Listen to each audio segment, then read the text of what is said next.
Like a Dragon Pirate Yakuza in Hawaii? More like a Dragon Pirate Sloppuza in Hawaii? Haha!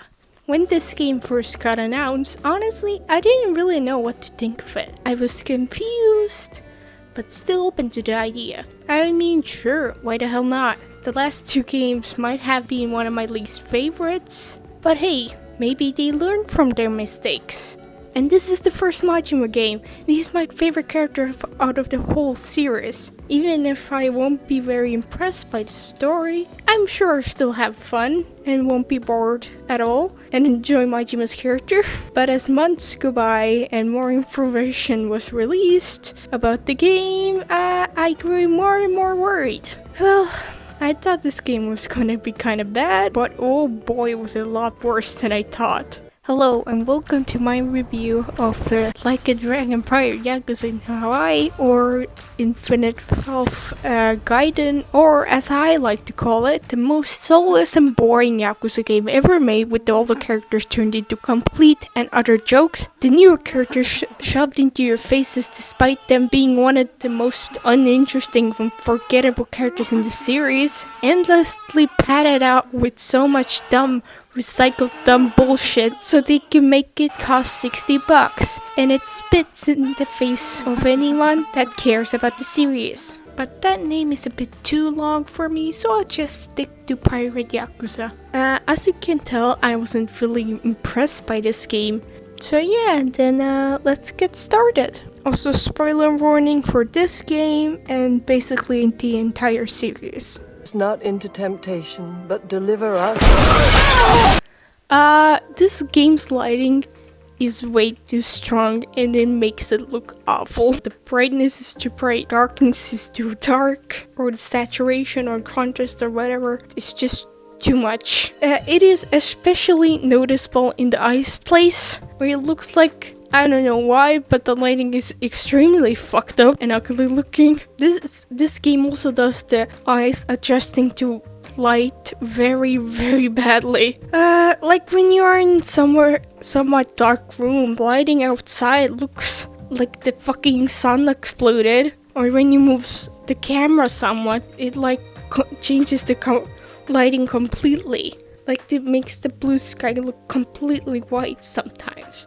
It is just distracting how jarring the lighting is in this game. I don't know why this looks like this, because it looked fine in the last game. Not great. I'm not the biggest fan of the Dragon Engine look, but at least it didn't hurt my eyes. I'm just gonna put this here. Another thing that's pretty bad is how much the NPCs or the enemies would say the same thing over and over, or the same line at the same time.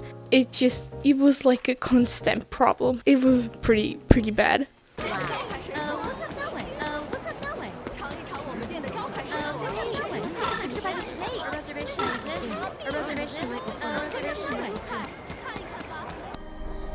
Bigger is better, as they say. Or at least I thought so when I was a lad. Now to the maps of this game. This game has Honolulu, which I wasn't really a fan of in Infinite Wealth, and I'm still not. At least Hawaii was like new in Infinite Wealth, but this game it is exactly the same. Just the whole place feels like a tourist attraction, which it is, and I guess it's just one of the reasons why it doesn't click with me compared to the connection we grow with, Kamurocho or Yokohama. This place is just a place to go on vacation. All the content and shops that this place has just doesn't justify the size of it. It just looks really overwhelming to look at. Like, look at Kamurocho. It's simple. You have the pawn shop, you have the drugstore, the fucking jewelry store, Tonkyote, convenience store. It's nice and simple. Even compared to Yokohama, which is also pretty big, it doesn't overwhelm you with all the shops. All of them are fairly justified to be there. Compared to Hawaii, where you have all these little drink and food shops that only sell like 3, 2, or even 1 item, or just sell some specific clothing. Which in the changing room you can see all the clothes, but you gotta go to the specific shop if you wanna buy them and wear them. It is just really annoying. It really doesn't add anything, it just wastes your time. It would be just better if you could buy all the clothes in the changing room, like with Gaiden, but you know, I don't think anything of value will be lost if they did that. You can argue that all the shops makes the world more lively, but I don't know, it just makes the game feel really bloated and annoying to go through.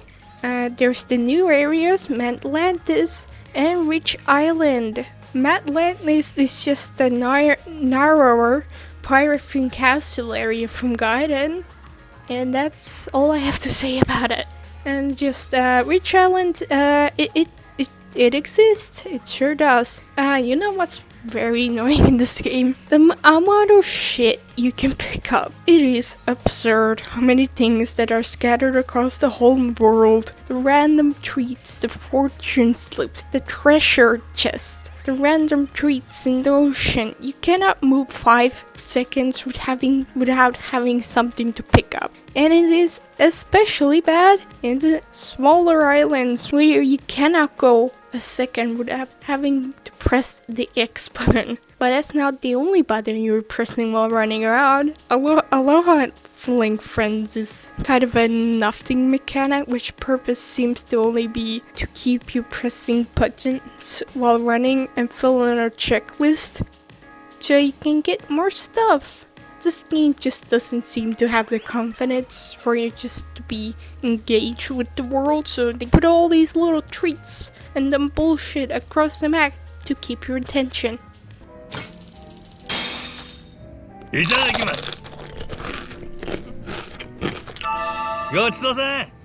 Now let's look at the content or the minigames, which majority of them are from Infinite Wealth and have in Substory introduction to them for some reason. We'll get to them more until later. Now the old ones.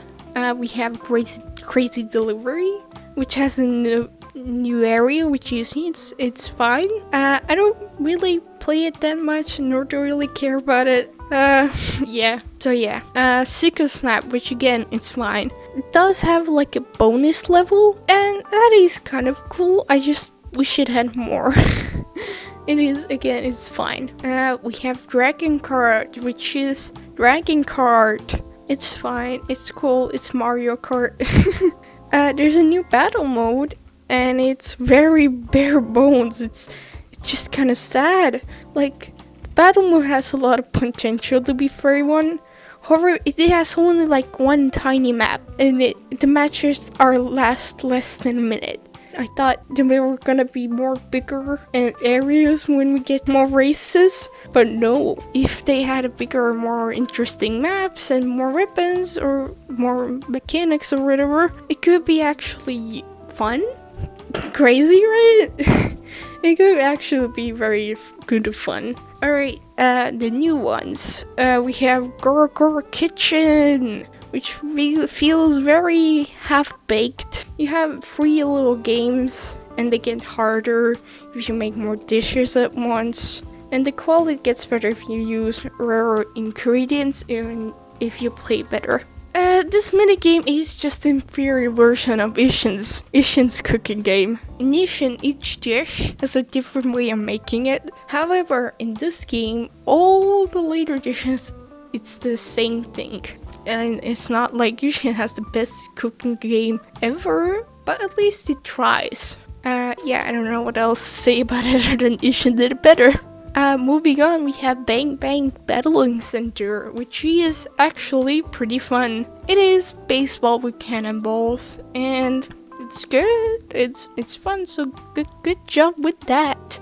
And last we have Goro Kingdom, which I don't think you can call it a minigame. I don't know why they did. It's the same way you make friends with animals, except these now are called a minigame. You feed the animals, you can get shit, and also be able to recruit them into your crew. Was it that hard just to put a tiny bit effort into this? Like, you can also pet them, play with them, groom them, bathe them, whatever. Like, I did not go back for this once. And Ishin had also this where you could like interact with the fucking dog or cat, and you can actually do more stuff with them. And I'm pretty sure Club Penguin has a more in-depth system than this minigame.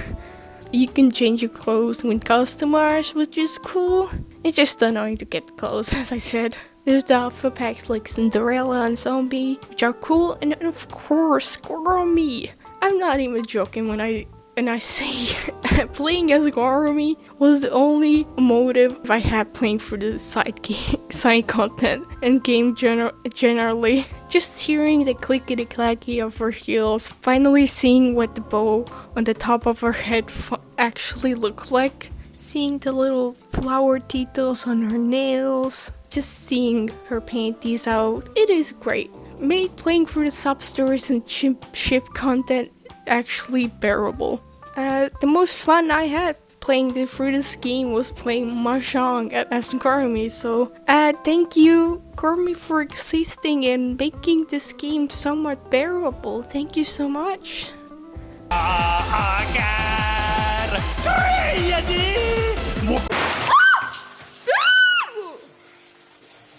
Karaoke.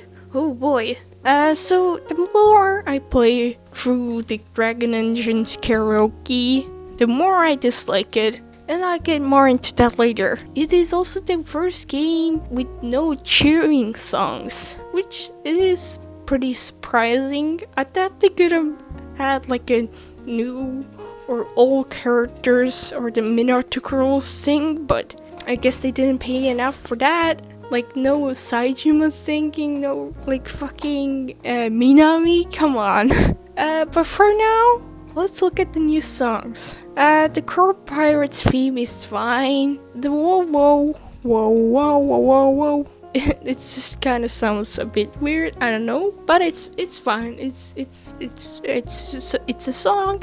The song on Departure is also fine. The musical itself, just gonna talk about that now, just looks very boring. Just like, I don't know, have Majima swing through the air or use the camera angles or perspective or like colors or whatever to make it somewhat look interesting.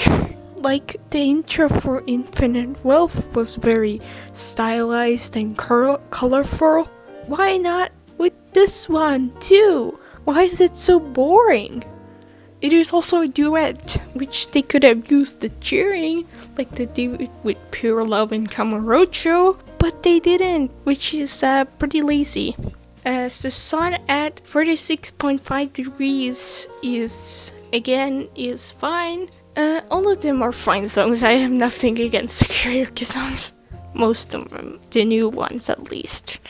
It seems the whole song is just to purposes like Yakuza 0 fan service, obviously. Hey, remember Yakuza 0? And when Majima had his idol song? And you really liked it, so we made another like idol song. You liked it? Look, he and his boys are on a whale and litter into the ocean and they're dancing around. You like that, right? Cause you like Zero? I don't know. It's fine, but it just feels like they're trying to recreate the reaction and popularity from that song from Zero, but it's not gonna happen. Midnight Desire is a song where Majima is desired to eat at midnight by really weird and shitty looking demons. And he eats, and then he turns a demon. It's oh wow. Can you tell I have nothing to say about the song? It is also the second rock song about food, so I guess this is the thing now.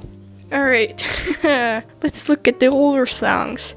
The song I managed to make 24 Hours Cinderella look like shit. I don't know if it's just the bitterness I have from having a song I like in this game, but it just kind of looks off. So I am just gonna go through this like video and show you exactly what I have a problem with, so let's go and do that. I don't know. The suit looks weird. I don't know, man. I don't want to say it looks like shit, but I think it looks way better in the original. Also, like, I don't know, like, it's also very, like, I don't know, blurry, bloomy. I don't know what's going on with this, like, it just kind of looks bad. Also, didn't blur the background at all in this, so okay. I was like, yeah, Majima is like paler than the other, a lot paler in this game for some reason. I don't know. Has he been this pale always? I'm guessing probably not. I'm not sure, but I don't know. It's kind of, I think it's more of the lighting than anything. Like, this has like strong lighting, but like it doesn't look like very blurry and make it messy to look like, where like in some of the shot it does. Again, no blur in the background. They just kind of forgot, it seems. Like yeah, this is like you saw it has like strong points, but I don't know, man. It just kind of looks shittier here. Like it's kind of, I don't know, man. It doesn't look good. Also, they changed this guy for him. I don't know what happened with this guy, but I guess he got fired.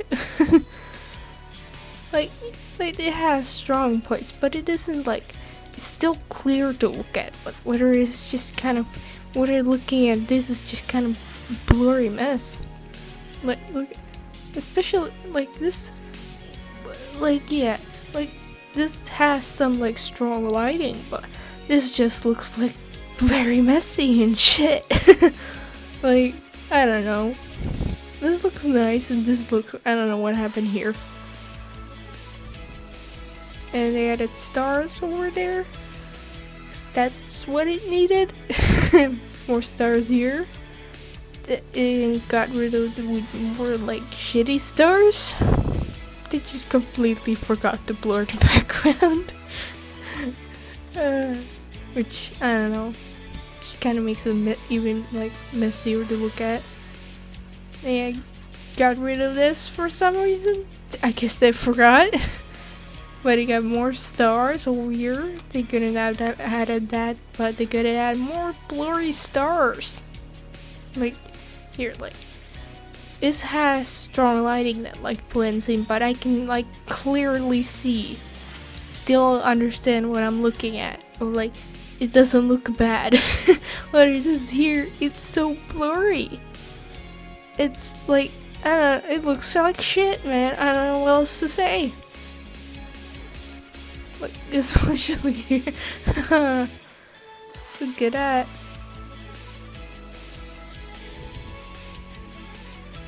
Like, they replaced these little fun colorful stars in music notes with these shitty blurry ones, which makes the fucking thing, look at that, look, makes the thing more messy to look at. There's also a sun here now, so okay. More stars. Like, oh, look at that. That looks so bad. Oh my god. Look what happened here, especially this slot. It looks so fucking bad. Look at that brightness. Like, yeah, there is brightness, but it's like, it's like clear. This is so bloomy and blurry. It looks bad. They also got rid of his little smile, so. But yeah, like if you put this side by side, I don't think, like if you told like, hey, which one came almost out like 10 years ago, like people would struggle. They'd be like, oh, so yeah, basically Soup looks way better in the original. The background just kind of blends in with the characters, which makes it really cluttered and messy to look like. The lighting and the, I guess, what you call bloom effect and the blurriness on the characters and effects are just way too strong. And it, like, especially like in this last scene where it's just like, what the fuck happened there? I know it's not as simple as like copy and paste, but come on. As long as you're happy being there is just kind of weird. Because Majima hasn't needed that, so it would be cool if the like Makoto's face was like blurred out, or it was different somehow before Majima got his memory back, but whatever, I guess.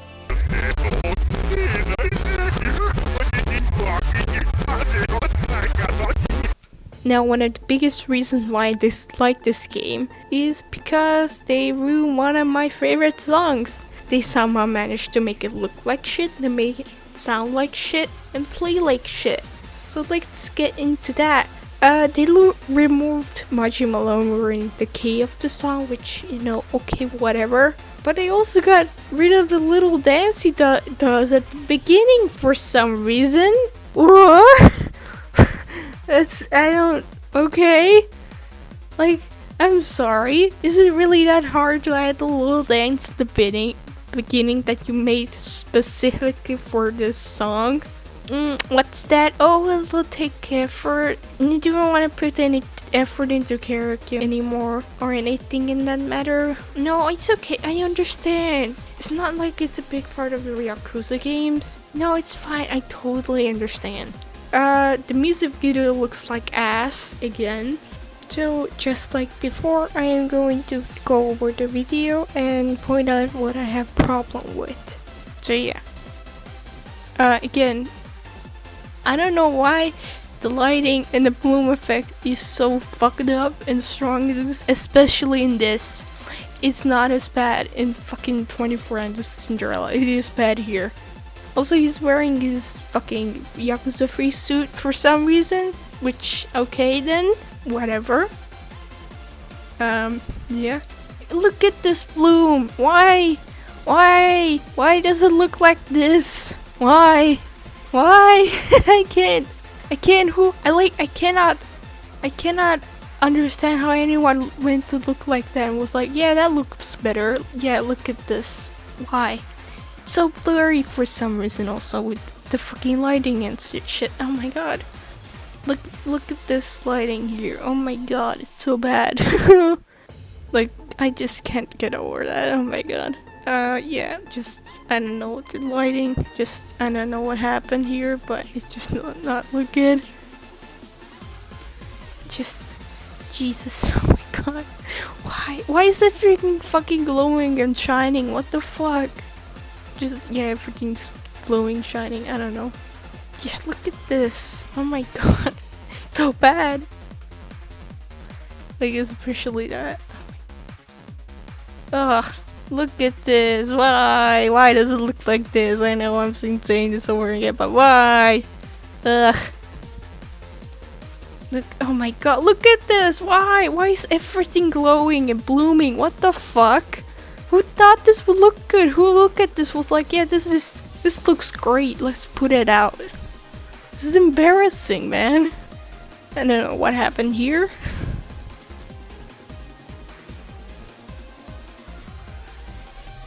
And the fucking, I don't know, the lighting fucked up. So distracting. Look at this, man. What the fuck? What happened? Yeah, and like this lighting also, like, Jesus, fuck me. Also, they made all the guys less balding, I guess. Again, Jesus, the lighting. Oh my god. They got rid of the little shine they do when they smile, and they also forgot to make these two guys smile. Look at this, my god, this looks like shit. What the fuck? Yeah, they forgot to just make these two guys smile. Again, Jesus Christ, my god. And yeah, and they also got rid of Majima doing his little slowly like opening his eye. She's okay, whatever, I guess. But yeah, sure, just the bloom effect is so strong for some reason. It just makes the whole thing look really messy to look at. Everything is glowing, everything so fucking bright. I just feel like I'm like squinting my eyes and looking at this. It's so bad. The original looks so much better, and it came out what, like 14 years ago. Like, what the fuck? It's funny and kind of sad. Moving forward, they made his singing louder for some reason, and I don't know why they did this, because it makes it sound like shit. 愛想笑いドタキャン土下座行き交う日常繰り返しやでそう手つけたような言い訳じゃ言い訳ばっかりじゃ何もかれんバホかボケ愛想笑いドタキャン土下座行き交う日常繰り返しやでそう手つけたような言い訳じゃ言い訳ばっかりじゃ何もかれんバホかボケI don't understand why they made it this way, because it makes the singing feel really separate and disconnected from the song, and it sounds like shit. Like, only the reason I can think of is like different stubs, but I don't know. I don't know if they have the same effect because I haven't looked. It's a small change that just throws the whole song off. On the original, I didn't even notice that the song had like an echo effect on the vocals, because it blends in together. But when I first played the song in this game, I immediately noticed and I was like, what the fuck was that? Now finally to the church, which is also ass. It takes the chaos, the fun, and the punchiness that the original had and throws it in the trash and replaces it with the most bland, boring, soulless chart. It also makes the song too easy. I'll go a little more in depth with this one. I drew the karaoke charts out. So I honestly haven't played a lot of rhythm games, so excuse me for like explaining things badly. But yeah, as you can see in the newer ones, there's a bunch of you just press triangle, circle, square, or whatever. Just a bunch, and it's just very boring. It doesn't match the energy of the song at all. And after Majima stops singing, the chart keeps going for some reason. No other fucking older karaoke game song has this. Like, some of the newer ones had some of this, but it was like good reason, because the song like had like a little break, so it kept going. But the song is ending. What's the chart going on still? I don't know why it's like this. Was it because they thought people wouldn't have the attention spans to sit through this, so they have to make the chart longer? It's stupid and I don't like it. Now looking at the older chart, I think it captures the energy and the chaos pretty well. It is also one of the hardest songs in Yakuza, which is mainly because the first lines that go really fast. It's kind of bullshitty. I think it's mainly because of playing with the PS3 controller is kind of awkward, but I still think it really captures the song's energy. It is unpredictable, it is chaotic, it is very Majima. Is it perfect? No. But it is overall, I think it's a good and very memorable chart. But they have just completely butchered it with the newer karaoke. I know you can just copy and paste it, but there could have just been more X, circle X, stuff like that, or just make it like super fast. Like that wouldn't completely like fix the chart, but if we did a bit better, I think just the underlying problem is just the Dragon Engine karaoke. The older karaoke is a lot more memorable and engaging than the newer karaoke. All of the newer karaoke charts just blend in together, and it's just a continuous line that just goes at the same speed the whole way, which some people prefer that to like speed changing, because the older karaoke suddenly changes speed, which makes it difficult. But honestly, I just think that's just kind of a skill issue. I feel like playing a song 2 or 3 times, I already remember that and getting used to that. Like, I'd even say like the speed changes are what they make the very simple minigame a bit more complex and more difficult. And it also makes each song like unique and like makes you actually listen and focus on the song's beat. Is it always done perfectly? No, but it is very much preferable to the Dragon Engines.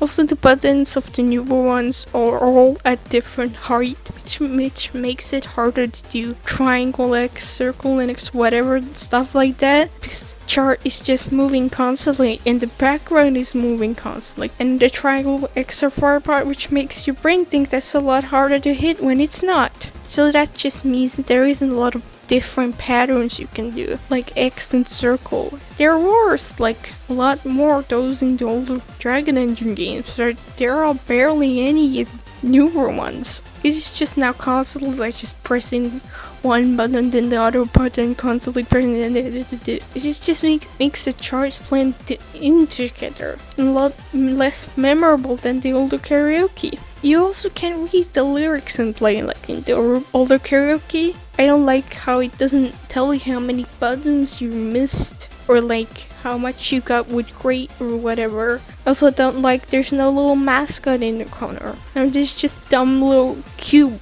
They're always like holding their microphone to the face instead of like having their arm down before the song start, which is like the fucking Yakuza 3 had this, man.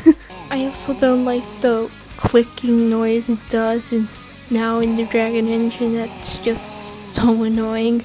Also, it just feels like a lot of Dragon Engine karaoke is a lot of times offbeat, but it's more of an issue in the older runs. I'm looking at you, Yakuza 7. But yeah, basically the older karaoke was a simple rhythm game where you can still do a lot of different and unique patterns for each song, but in the Dragon Engine you can't do as much with it. So the charts just end up feeling the same and really boring and forgettable, and it is a lot less engaging. Oh, but it's not that deep, you're just nitpicking. You know what else isn't deep enough? My fist up your ass. But seriously, the reason why I'm going in this deep about it is because I really care about the karaoke. Like, there's a reason why Yakuza 7 isn't S tier. Like, I always loved and looked forward to the karaoke, but now I just don't at all. Like, just all the new songs just have a bitter aftertaste because of Dragon Engine. And that just makes me sad. I really hope they change the karaoke in some way. They don't have to make it the same as the older one, but instead make it different, maybe even better minigame for it. Like, there's a lot of different ways you can make rhythm games. But yeah, in short, the Dragon Engine karaoke sucks, and Get to the Top should have stayed in Dead Souls. I could go on and on about the karaoke, that it could be on its own video, but we've been here long enough.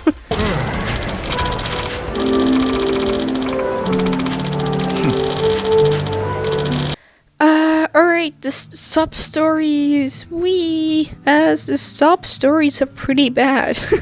There are 41 sub-stories in this game, which 10 of them are introduction to minigames or minigame based. 6 of them are involved with a character from the older games. 8 original ones, and 7 which are the Minato girl ones. Almost every goddamn sub-story has like a motivational speech or a sad backstory with the fucking sad backstory music that just didn't need to be there. The tutorial ones didn't need to exist. All of them just could have been a text box. Unfortunately, they do exist to stretch out this game as much as possible. I'm also surprised there's no sub-stories on the other islands or even the ocean. Like, that could have been an opportunity to do something actually interesting, but whatever, just let's look at them.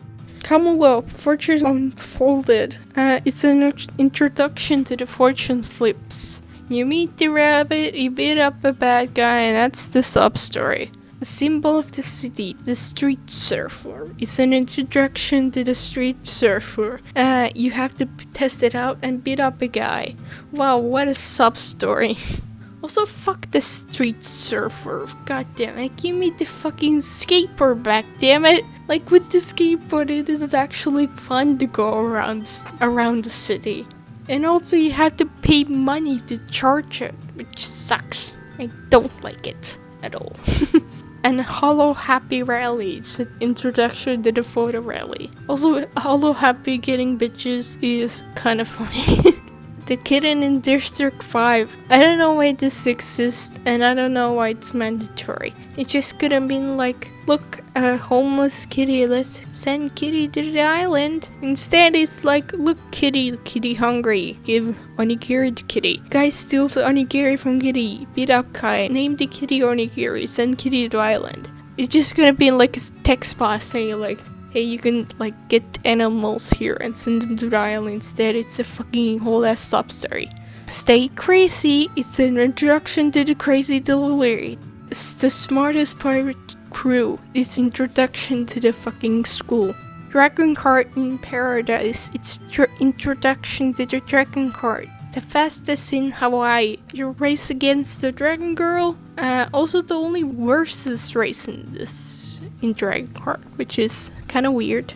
The path to speed. You do a battle race against the Onomichis, which was the easiest battle race. And then you take a photo together. There's gonna be a lot more photo taking in this game. Snap those sickos. Again, it's an introduction to Sicko Snap. It's literally the same sub-story from 8, except with Majima. The Sicko Snap Saga, you get the little bonus level with the fucking platinum crystal sicko, and you beat it, you get a ring which tells you where the treasure is, which is actually pretty useful. The magic of food. You go eat at a restaurant, meet Tonio from JoJo, and you learn that he isn't the chef yet. You eat there a couple of times, and you go see what's happening with Tonio, and then fucking Majima stands in the most cuntiest way possible. Anyway, you beat up the two guys who kept Tonio away from becoming a chef. The owner comes to see what's going on, and then Tonio carrying sandwiches, strips, and the sandwiches falling to the owners and Majima as well. The sandwiches are very tasty, so Tonio gets promoted and you get Tonio into your crew. Wow, what a nothing sub-story. Smile again.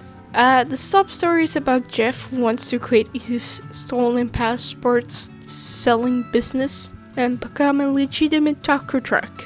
So Majima agrees to taste test the tacos and also holds the taco like a fucking caveman. You also go there a couple of times, and then you beat up some guys, and then you get Jeff into your crew. Wow. Goro's heart. You wonder what's Goro thinking, and then the scientist gives you a headset that allows you to quote-unquote talk to animals. Then Goro starts talking to you in a squeaky anime voice, and slowly starts to seduce you. Before they confess to you, the battery runs out. Turns out the scientist was scamming you. So the fucking sad sub-story music starts and explains his tragic backstory, and then you get him into your crew. The sub-story wasn't funny, it was just kinda annoying and creepy. If I worked an idol, this one's one of the more entertaining ones until the end. You go with a guy on an idle bus tour, meet the other two guys, and you stuff yourself with rice skates for lunch. And at the mall, you have to make it to the bus in time. And then at the end, the idol hound says that she's getting married. You go and have a word with the idol and hear her and her manager shit talking, and you go have a word with them, but you have to fight with the manager, and then Majima gives them a lecture, and the sad sub-story music starts playing. Whilst he was glowing, he says, "The customer is king, you gotta respect the ones who support you." And he's like, shut the fuck up. Hey, remember Yakuza 0 and the line you really like? Will they put it in this dumb sub-story where it doesn't fit and make any sense in this context? Also, why are the characters glowing? Why is Majima glowing? Just glowing. That's weird. Okay. Please stop milking Yakuza 0. It's almost been 10 years. It's time to let it go. Go make it another good Yakuza game and start milking that, please. Anyway, you get the 3 guys on your crew. The Miracle Aquarium. And it's the same fucking joke from Yakuza 7 for the 5th time. You fight a polar bear and then you get them into your crew. The Miracle Aquarium Gaiden. Oh boy, I sure hope you liked the last story because it's the same joke for the 6th time. You fight a tiger and then you get into your crew, and then use the sad sub-story music again, but it's obviously like comedic now. But they also use it for, like, in serious ways, so what do you want? What do you want to do? Man of bronze. A man who pretends to be a statue gets beaten up by children, and then the buff guy sets a house on fire, and the bronze dude saves a child from the fire, and then sad substory music. I do like the joke at the end. I think that's kind of funny. I want to be your naughty Shiko. I said that very wrong. There's the tough woman who has a crush on a guy who likes Japanese culture, so she pretends to be an idolized Japanese woman, and Majima helps her get rid of her crush. Coffee and comedy. It's the comedy guys from 8. I don't really remember anything about the substory other than Kurumi's beautiful side profile. Oh my god, it's so pretty. Oh my god, look at that nose. Oh my god, it's so good. Hironobu Shigeta, 65 years old. There's an old man who wants to join the Coral Pirates, but his family doesn't. So he joins anyway, and then suddenly are under attack. The old man almost dies and realizes with sad substory music that he wanted to be with his family all along. The captain's return. It's a sub-story about the antagonist from Dondoku Island. You pick up some trash and then beat up some guys. Core pirate compliance. This is one of the better ones again until the end. This is about how the compliance officer teaches you to be compliant or something. It has a funny moment where the compliance officer asks what you should do if someone's in the bathroom and you want to use it. So you have the option to piss outside or break the door down. And if you break the door down, Majima's like, sorry. And the dude's like, it's okay. That was funny. I will give them that was funny. I like that. But there's some other bullshit happens, and then compliance officer is like, good job, so gives you a ring. That's where it should have ended, but it didn't. Instead, some guys come and you have to beat them up, and then sad backstory music. Like many other sub-stories, this one just didn't need the fucking emotional sad backstory or like the lecture or whatever the fuck. Just would have been fine without it. When you wish upon some balls. This is the find the 7 balls sub-story again. When you find all the balls, you can choose to get 100 stamina X's or money or panties. And you also get the guy into your crew. Alright, now to the Minato girls. The My Dream Minato girl. It's an introduction to the whole Minato girl thing. We see Masaru looking down, and Majima reads through his diary. And he really wants to get laid, so Majima goes to the bar and asks what's a Minato girl, and the old Tinder woman comes to help. But you have to pay her with 10 grand first, which I don't know if you'd have to pay her. I haven't seen what else happens. I don't know why in the newer games you have to give a certain amount of money to progress, but it's really annoying. And I hope this trend doesn't continue. Anyway, she shows all the Minato girls in the area, and Majima goes off to get the Minato girls. Hashtag my new friend. Majima finds a Minato girl named Ena, who's a cosplayer. You see her turn down the after party, which the producer was really persistent about. Later you find her being harassed by some dudes, so you beat them up. So she gets you a drink, so thanks, and you talk about online harassment and shit. One thing I still can't get over in this sub-story is how fucking humongous Majima is compared to the girls. It is fucking insane. Like, I get Majima is pretty tall compared to the average person, and he's dressed up as Kurumi, but it's just not the height. He's just fucking huge. Like, anyway, Anna gets a call and is invited to the girls' night, which she goes to, and also you also go. Turns out the girls' night was actually set up by the producer, and they won't let her leave, so Majima goes to beat the guys up. Ina thanks Majima, and they take a picture together. Hello world! This is the streamer girl one. Basically, you do a game stream with the Minato girl named Misoshi, and you can choose how you respond, and at the end you take a picture together. can you keep a secret? The Substories about Kawahu, let me just get out of the way, got that really done dirty with her model. She's the only one who doesn't look like herself. You're gonna later see how she actually looks like in real life, and she looks fucking great. And so what the fuck happened with her model? But anyway, I do actually kind of like this sub-story. She's a president of a company, and you see her and talk to her after you beat up some bodyguards. You ask her to meet up with Masaru, and she says she'll think about it. Later you see her cleaning at a sex shop, and you talk to her. She admits to being in some real kinky shit, and decides to not hide her true self anymore. You beat up some dudes, and then you take a photo with her. Also, I can't with the size difference.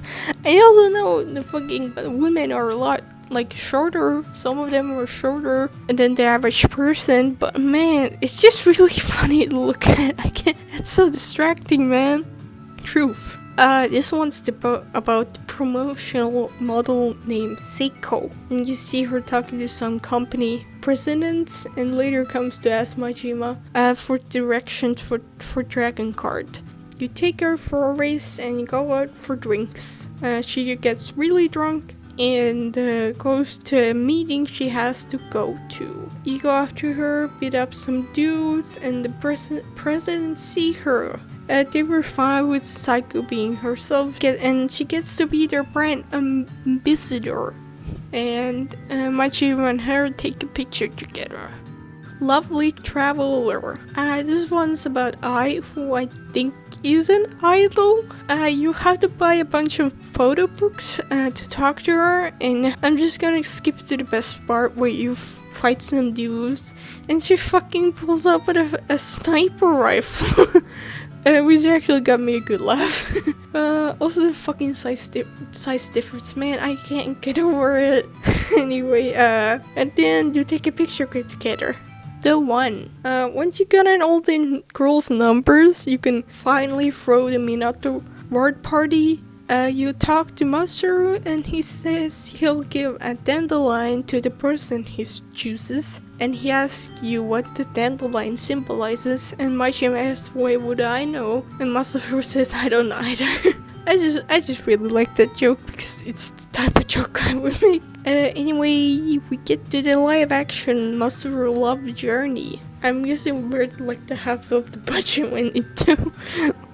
You have all these gags of Masaru being like really strange and awkward, and the girls being turned off by it. I get what they were going for, but I don't know.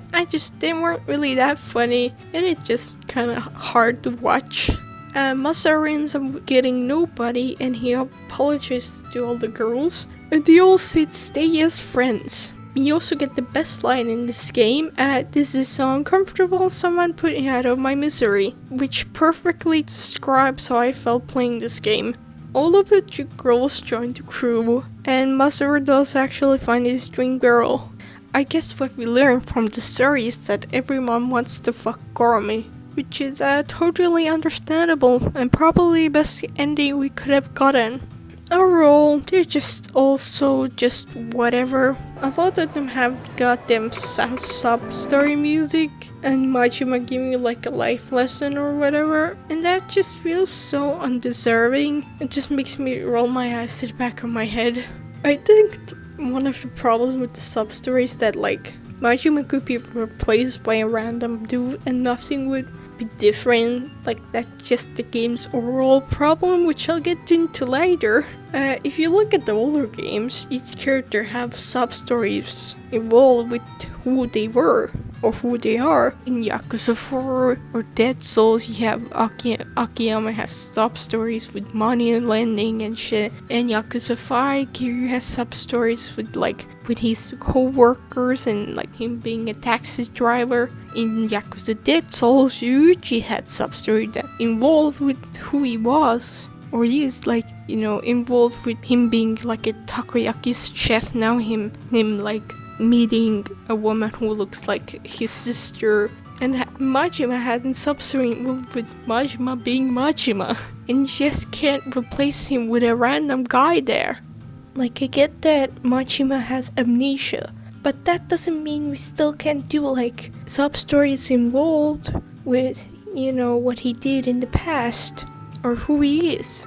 Like, I don't know, have him, like, help at, like, a host club or a strip club, or have something involved with, like, construction, or fuck it, let him, like, cross-dress again, man. I don't know. You can still do interesting stuff, but they chose the laziest route. In this game, there's barely any fucking pirate themed sub-stories. There's only 2 sub-stories that are actually using the pirate theme.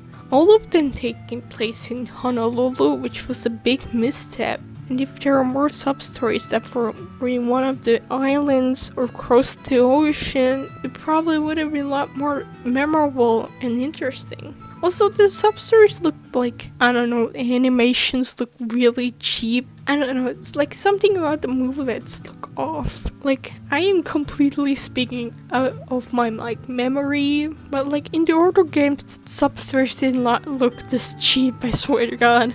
Oh, yeah. No. The thing in the fridge is definitely not human meat. I cannot believe they're still doing the 5 bad guys plot. That just should have stopped at fucking Kiwami 2. But somehow it hasn't. It feels like they didn't try at all with this. It's so boring and cliche, all the characters are forgettable, and the quote-unquote bond they carry with the girl feels so forced and cheesy. You gotta collect the devil flags by going to the islands and taking down chips to progress the plot. And as you go on, you unlock different island places and the cursed instruments. You have the volcanic place, you have the snowy place, and you have the stormy place. It is kind of cool to get different looking places, but they are fundamentally the same. It just looks different. Also, as I said, the snowy place, the lighting is so fucked up for some reason. The plot of this is that Jason wants to go check on an old friend. So they go to the island where he is, and see the old friend guy is dying, and instead of giving, I don't know, first aid or trying to get him to a doctor, they instead explain who the bad guys are, and then they took the crystal or whatever. And then the old friend guy dies, and his daughter wants to go take revenge against the bad guys, and the gang helps her out. And yeah, that's pretty much the plot. There was one point where bad guy tries to attack Noah, and the girl shoots the guy. All of them don't really react to that, and like 10 seconds later, Captain Beef comes in. He's like, "Hey guys, come check out this treasure!" And the happy music starts playing. And yeah, that's what was that? That was really weird. At the end, the girl gets shot, but the crystal protects her, and then they go talk about some bullshit. And then you get the ultimate treasure, which is a picture of the crew that literally says the friends we made along the way. Hey, maybe the real adventure was the friends we made along the way. I don't even know, man. It's just so cheesy and forced.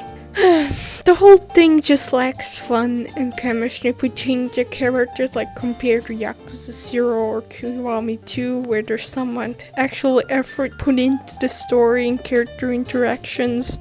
But there's not here, there's just nothing memorable here at all.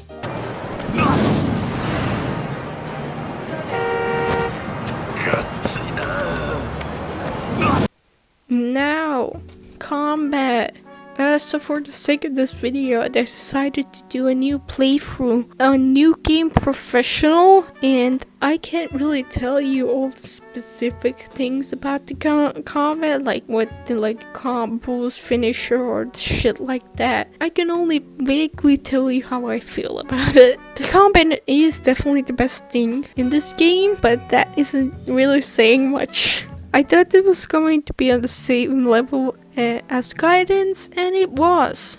Is it better than Guidance? I guess, but not by a lot. it can be fun, but oh my god, it gets old real fast. And it is also too goddamn easy. Like, I played it on professional, like, and it felt no different from normal. You could just use one move to clear out the enemies, and it is what I mostly resorted to. It is just by holding triangle. Like, at least with the tiger drop, it takes some sort of skill, like, to time it correctly, but not with this. You can very easily just clear out most of the enemies or 90% of the boss's health. You also do way too much damage, which certainly does not help. There's just one heat bar, which is insane. Like, they could have bothered enough to add 2 more. You wouldn't? Like, really? I know they're, like, slowly moving away from the heat actions, but man, this is just depressing. A lot of the heat actions are from Zero, but they do new ones for the hard styles, which are cool. But some feel unnecessarily long. Like the gun where they slow start and then starts going quicker. We're just gonna be quick from the beginning. I know most of them are like 3 enemies or more, which are longer, but I don't know. I just miss the snappiness of the heat actions. Like, I do like most of the new ones, but some are just also weirdly choreographed. The extreme heat has been replaced by clones and cursed instruments, which just play the game for you now. Like, I was never a huge fan of extreme heat, but at least you play the game. Like, with the clones, you can use them to do shit, but the animals just wipe out the enemies for you. Hey, are you tired of fighting 2 billion guys for the 500th time? Well, just press R2 and let us play the game for you. Also, the cursed instruments being locked behind the double flag bullshit is kinda shitty. You can jump and juggle and shit, which makes things more interesting, but not necessarily better. Like, I never really used the juggling mechanic. Like, a lot of times when I tried to launch an enemy, I just missed, or it just didn't work. Or the enemy block, it's just like annoying. I just used other shit that worked better. But the jumping was good for dodging and throwing shit at the enemies. You have 2 styles, Mad Dog and Sea Dog. Mad Dog is fine, it is good for dodging. Sea Dog is also fine, though it is like just a shittier and slower version of Wild Tensor. The gun is really useful for taking out enemies, a lot of enemies, and I used it a lot, but does it feel god-awful to use? And is it slow? Absolutely. I didn't really use the hook for anything other than for the gunman, really, honestly. I do feel like the styles have a lot of potential to be great, especially Sea Dogs. The upgrading system is insane from Gaiden and it sucks. I love when most of the upgrades are upgrades from the damage and health. That's awesome. It's so great. Look, you have a bajillion upgrades for the damage and health, but 0 for the heat bar. Come on. It also uses points and money. You either have like not enough money or not enough points. And it's just kind of annoying, especially since like you use money for other shit. So yeah. One of the worst things about the combats are the enemy system. I don't know why, but all the enemies are just so whatever. All of them feel like dumb potato sacks. I don't know really how to explain it. Like, I don't really feel any difference between fighting a random enemy on the street and bosses. Like, I feel like fighting these street enemies in the older game felt more significant than any of the boss fights in this game. It also might feel like that because you are like OP as fuck, or because every fight is like 20 enemies at least.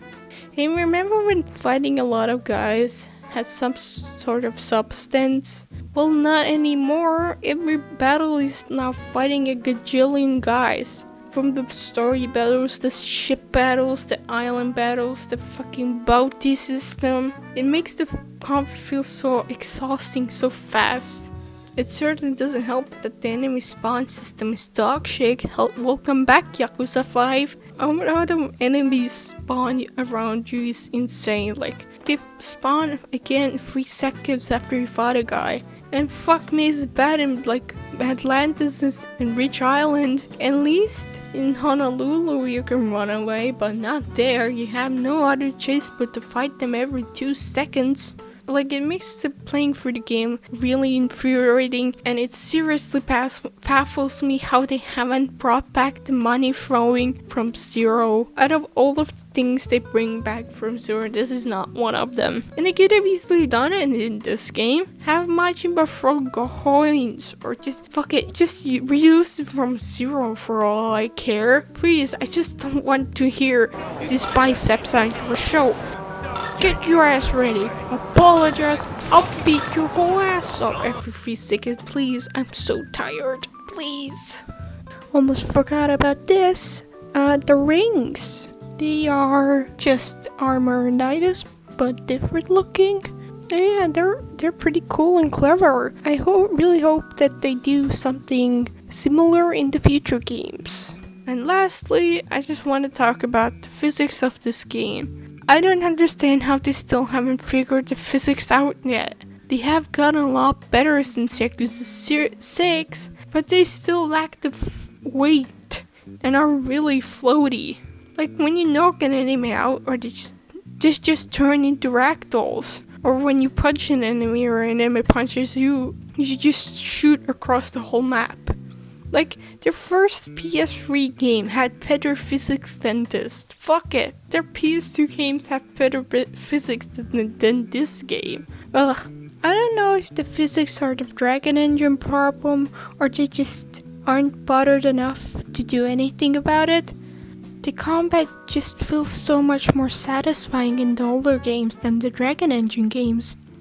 I just kinda wish they move on from the Dragon Engine, because I just don't really like it.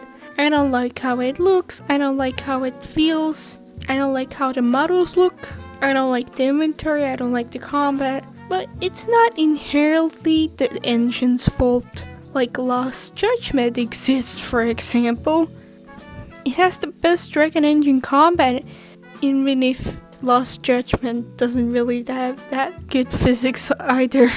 And it's the closest to using the potential that the Dragon Engine has. And it's also pretty good for turn-based combat. Like, I guess it's more how they use the Dragon Engine than the Dragon Engine itself. Like with the menu or inventory. I much rather have like 20 items slot that I can put anything into.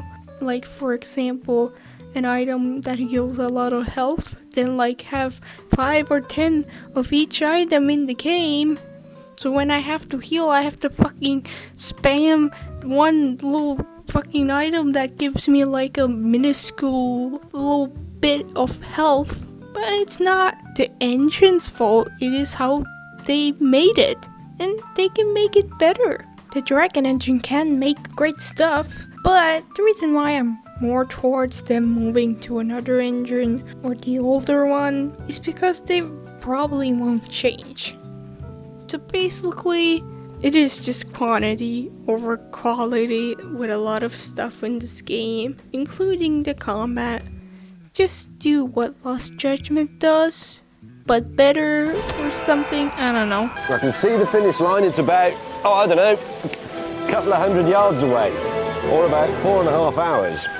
Pirate stuff took me long enough, but you can sail around the ocean, engage in battles with your own pirate ship. Which sounds fun, but it's done pretty poorly, and unfortunately it is what the game is based around. Sailing around the ocean is the most boring thing in this game. The ocean looks ugly, it is empty besides the same copies of the same rocky island, some items around the corner of the maps, and maybe some battleships. You have the volcanic and snowy place, but they're all the fucking same besides looking different. Like, I don't know, have some broken ships, a cave you can explore, have like a different looking islands. Please just give me something visually interesting to look at. The way the ship moves is pretty awkward and incredibly slow. I get that it's a big ship, but this is also a video game, and I want my video games to be fun. Big surprise. You can either boost or use the limited boost or use the ring which has items in them around the ocean to go faster. And even then, they don't actually really speed things up that much. The rings also bring you through combat, which is extremely annoying. So you have two choices. Either you use the rings that bring you through the combat, or you slowly use your boost to go through the sides of the map. Both of them suck ass, and both of them are pretty much the same efficiency-wise. Also, there's someone always talking. Hey, look, it's raining. Hey, look, enemies. Hey, look, island. I swear to God, if I heard the fucking whoa again, I am going to go insane. Like, I don't need someone to point out something when something happens. But I do like you can see Majima stealing all the crew doing their things. I think that's cute, but that's about it. The ship combat is very basic. You can use the machine guns at the front and the cannons at the sides. And when you stop steering the ship, you can use the rocket launcher. Does it work? Sure. Is it good? No. It gets old real fast. The on-ship combat also gets old fast. You fight like 30 guys with your crew when you also can use support. Wow, what a system. You have so much shit going on, and half of the time I can't tell what's fucking happening. You can customize your ship, which is cool, and upgrade the weapons and ship. The upgrading is very basic, and would you look at that, it has 7 billion upgrades for their health. Takes up half the upgrades. Wow. Also, there's no upgrades for the speed, which would be one of the most obvious things to add. There are islands across the map, and you can go to them to get treasure, and it's just the dungeons from Ishin, but not necessarily better or worse. You run through the islands with your crew, you beat up some dudes, and you get treasure. It's not all the same though. Sometimes you gotta beat on 100 dudes, sometimes you're poisoned, wow, stuff like that. There's also barrels scattered across the map, which are filled with so little money that it will be just a waste of time to pick them up. The islands have the same problem as everything in this game. It's boring and it gets old fast. I think there are like 2 peaceful islands. You can catch fish, bugs, but that's about it. Like, I thought it was pretty cool at first, but the novelty wore up quick. There's the pirate rank that you can rank through gaining points and need to progress through the side story or get some crewmates or probably something else. The pirate rank is a joke. I don't know why it's in this game. You can reach the maximum rank in the chapter 2 before you start the fucking Coliseum or any of the pirate shit. What the fuck? Like, you don't even need to do a lot of stuff for it. You can just do some of the Substories, play through the minigames, you just kind of fuck around, and congrats, you got the maximum rank. Finally, the Coliseum. It is literally just the ship battles, except in the Coliseum. Half of the battle you just spend going to the enemy to shoot them. You have the ship on only battles, then only on ship battles, both, but multiple. I think, I don't know, I don't remember honestly. I expected more from this when they like hyped it up that much. Like, I didn't play through the Coliseum besides when I needed to, which is really shitty. Sorry, I mean to waste your time as much as possible. So we can make this game $60, so you have to play through the Coliseum to reach a certain rank or something to progress through the story.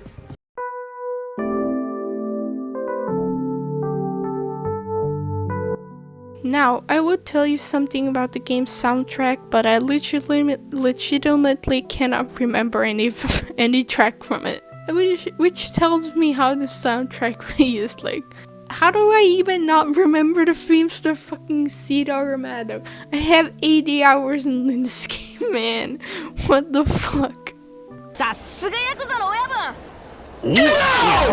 story is so mediocre that it's just bad, and it's really, really, really boring.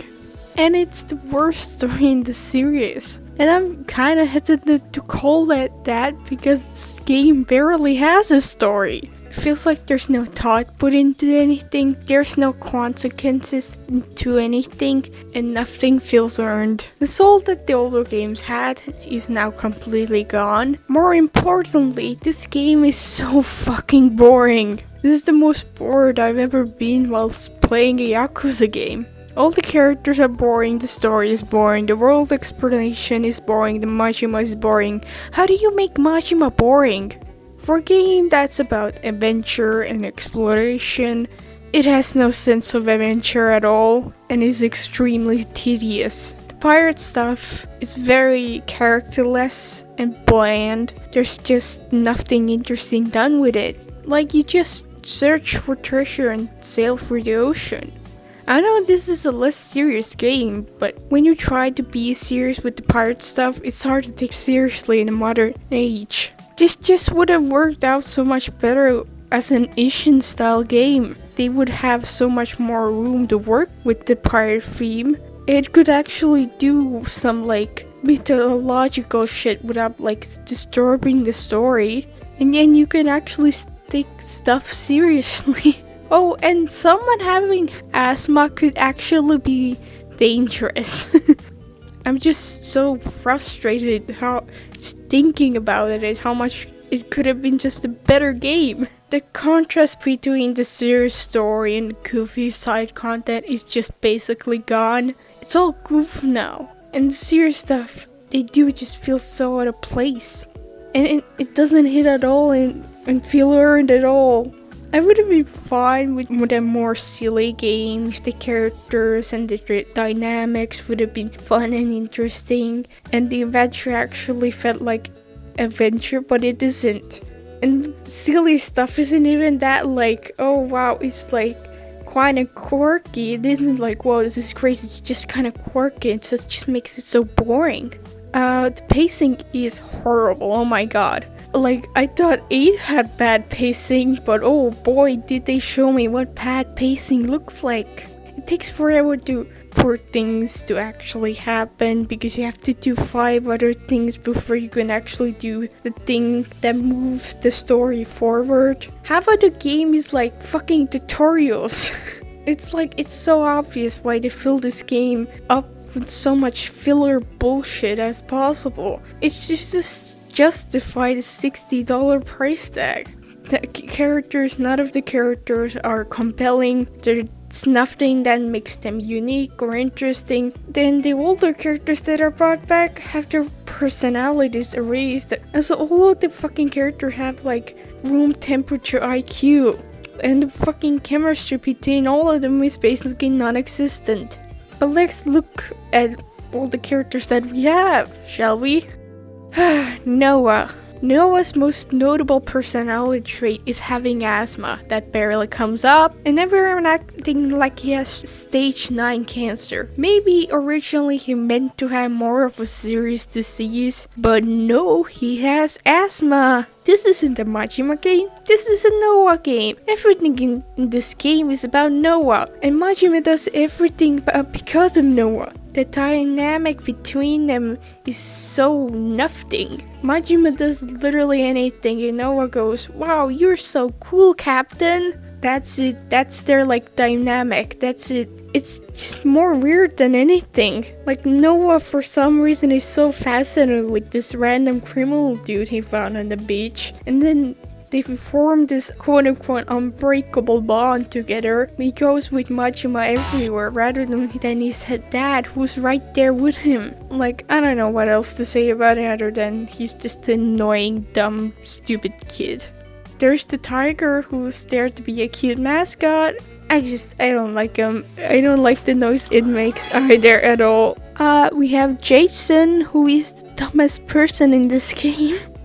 When his son has asthma, rather than living somewhere where like pharmacies and hospitals are nearby, he decides to live in the middle of fucking nowhere, where his son is beaten up and his daughter is assaulted and kidnapped. Like, the overprotective parenting thing has potential, but it's done so poorly that it's just laughable. When he does take his son off the island, he decides to take his son to every possible dangerous place he can possibly take him. It just sucks. Man, I don't know. Also, he has an alcohol problem that doesn't get brought up past chapter 1, so... Wow, writing. We have Masaru, who's the funny guy, and the best member of the group, which isn't saying much. He's there, he exists, he's fine. He's the only character whose drink link I actually kind of like.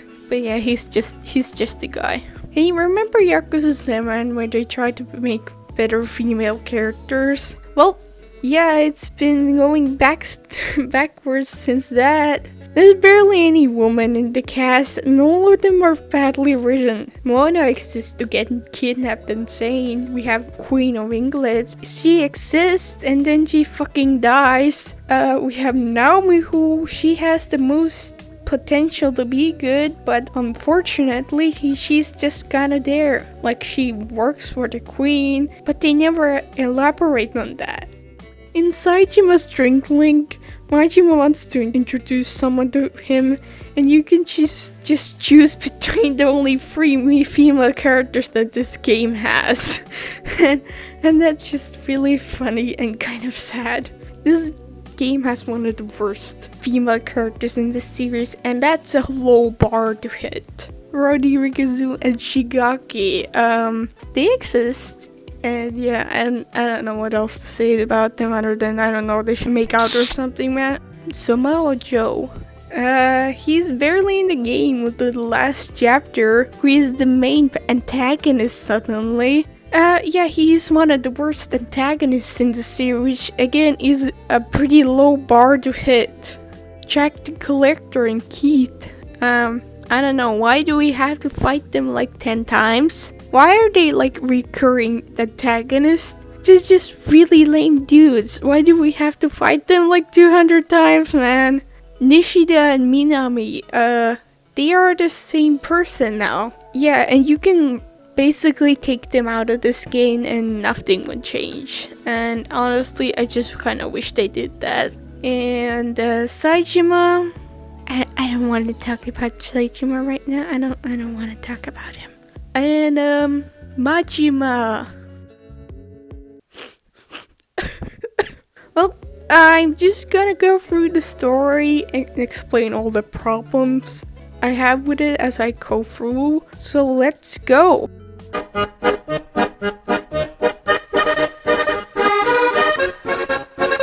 Alright, the story starts with Majima in his chair going, "You're probably wondering how I ended up here."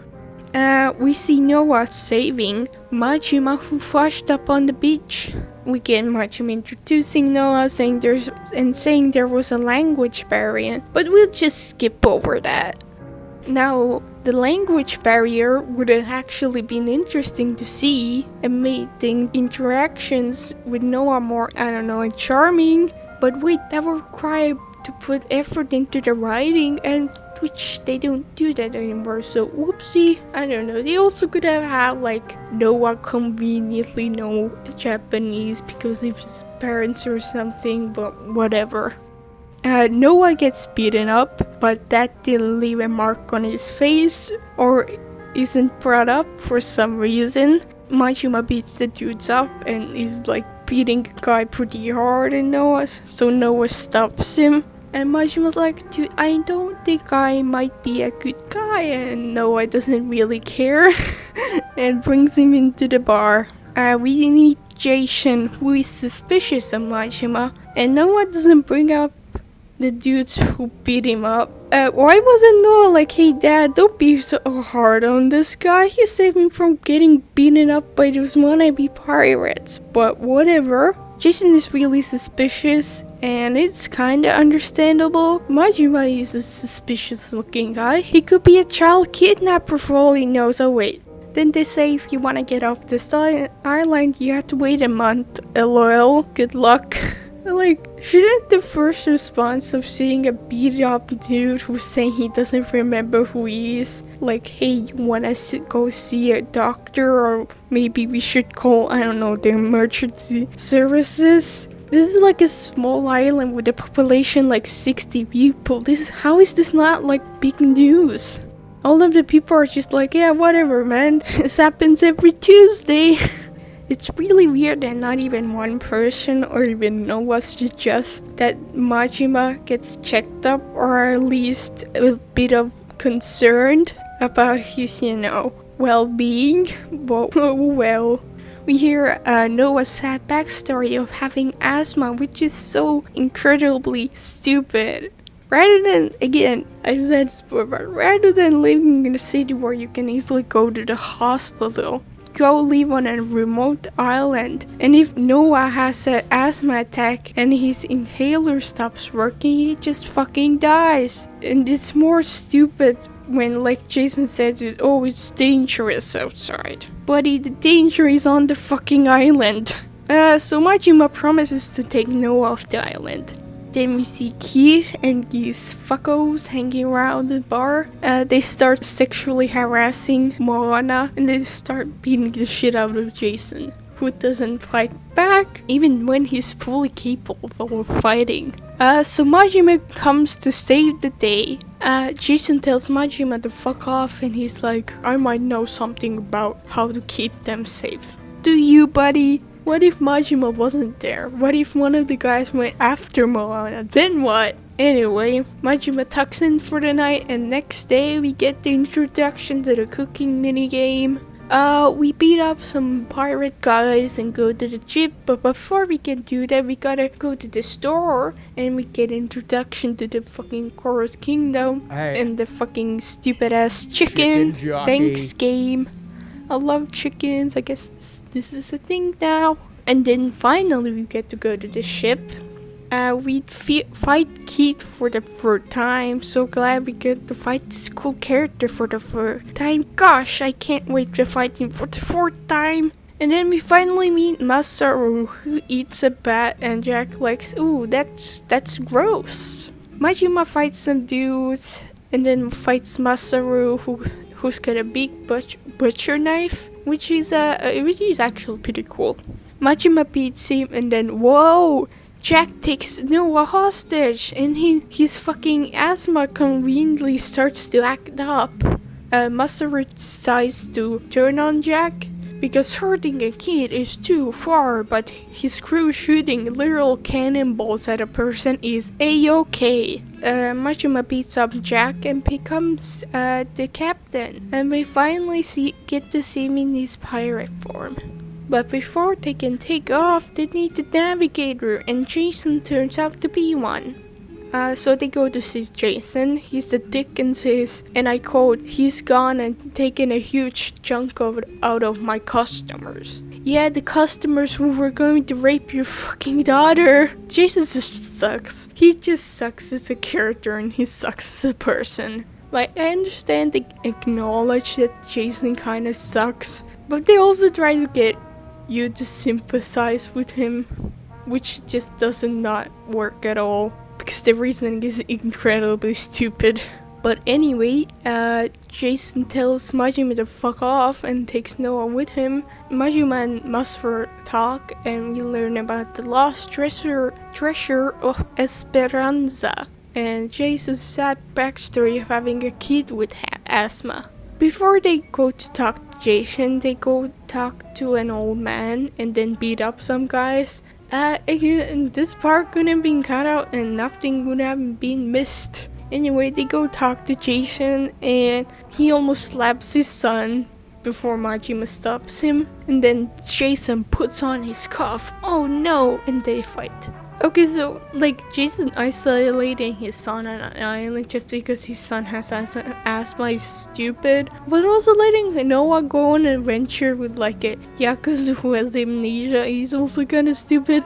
Like, what I'm trying to say is Noah got off the island in the stupidest way possible. And it's only gonna get stupider. So Mona stays to take care of the bar, which definitely isn't dumb, because living on an island where a bunch of pirates hang out, where she easily could get kidnapped and almost got fucking assaulted already isn't a bad idea. I'm sure nothing bad will happen. Anyway, Jason pulls a hat out of his ass and we get a little musical, and that's chapter 1. Overall, it is an okay chapter. Like, they did an okay job setting things up, but nothing really happens yet. I know I complained a lot, but this is as good as it gets, so yeah. Everybody shut up, shut up, shut up, shut up, shut up, shut up, shut up! As Majima sails through the ocean for Nail Island, Jack the Collector comes back to collect this ship, and we can get introduced to the ship combat and Sea Dog style. Majima defeats them and they get treasure maps for that. And they make their way to a treasure island. And then Jason's like, back in the old days, the pirates had honor.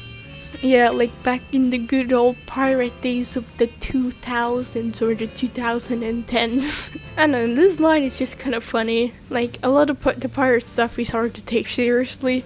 I know it is a sillier game and like you're not supposed to take that seriously, but they'd still try to get you invested with it.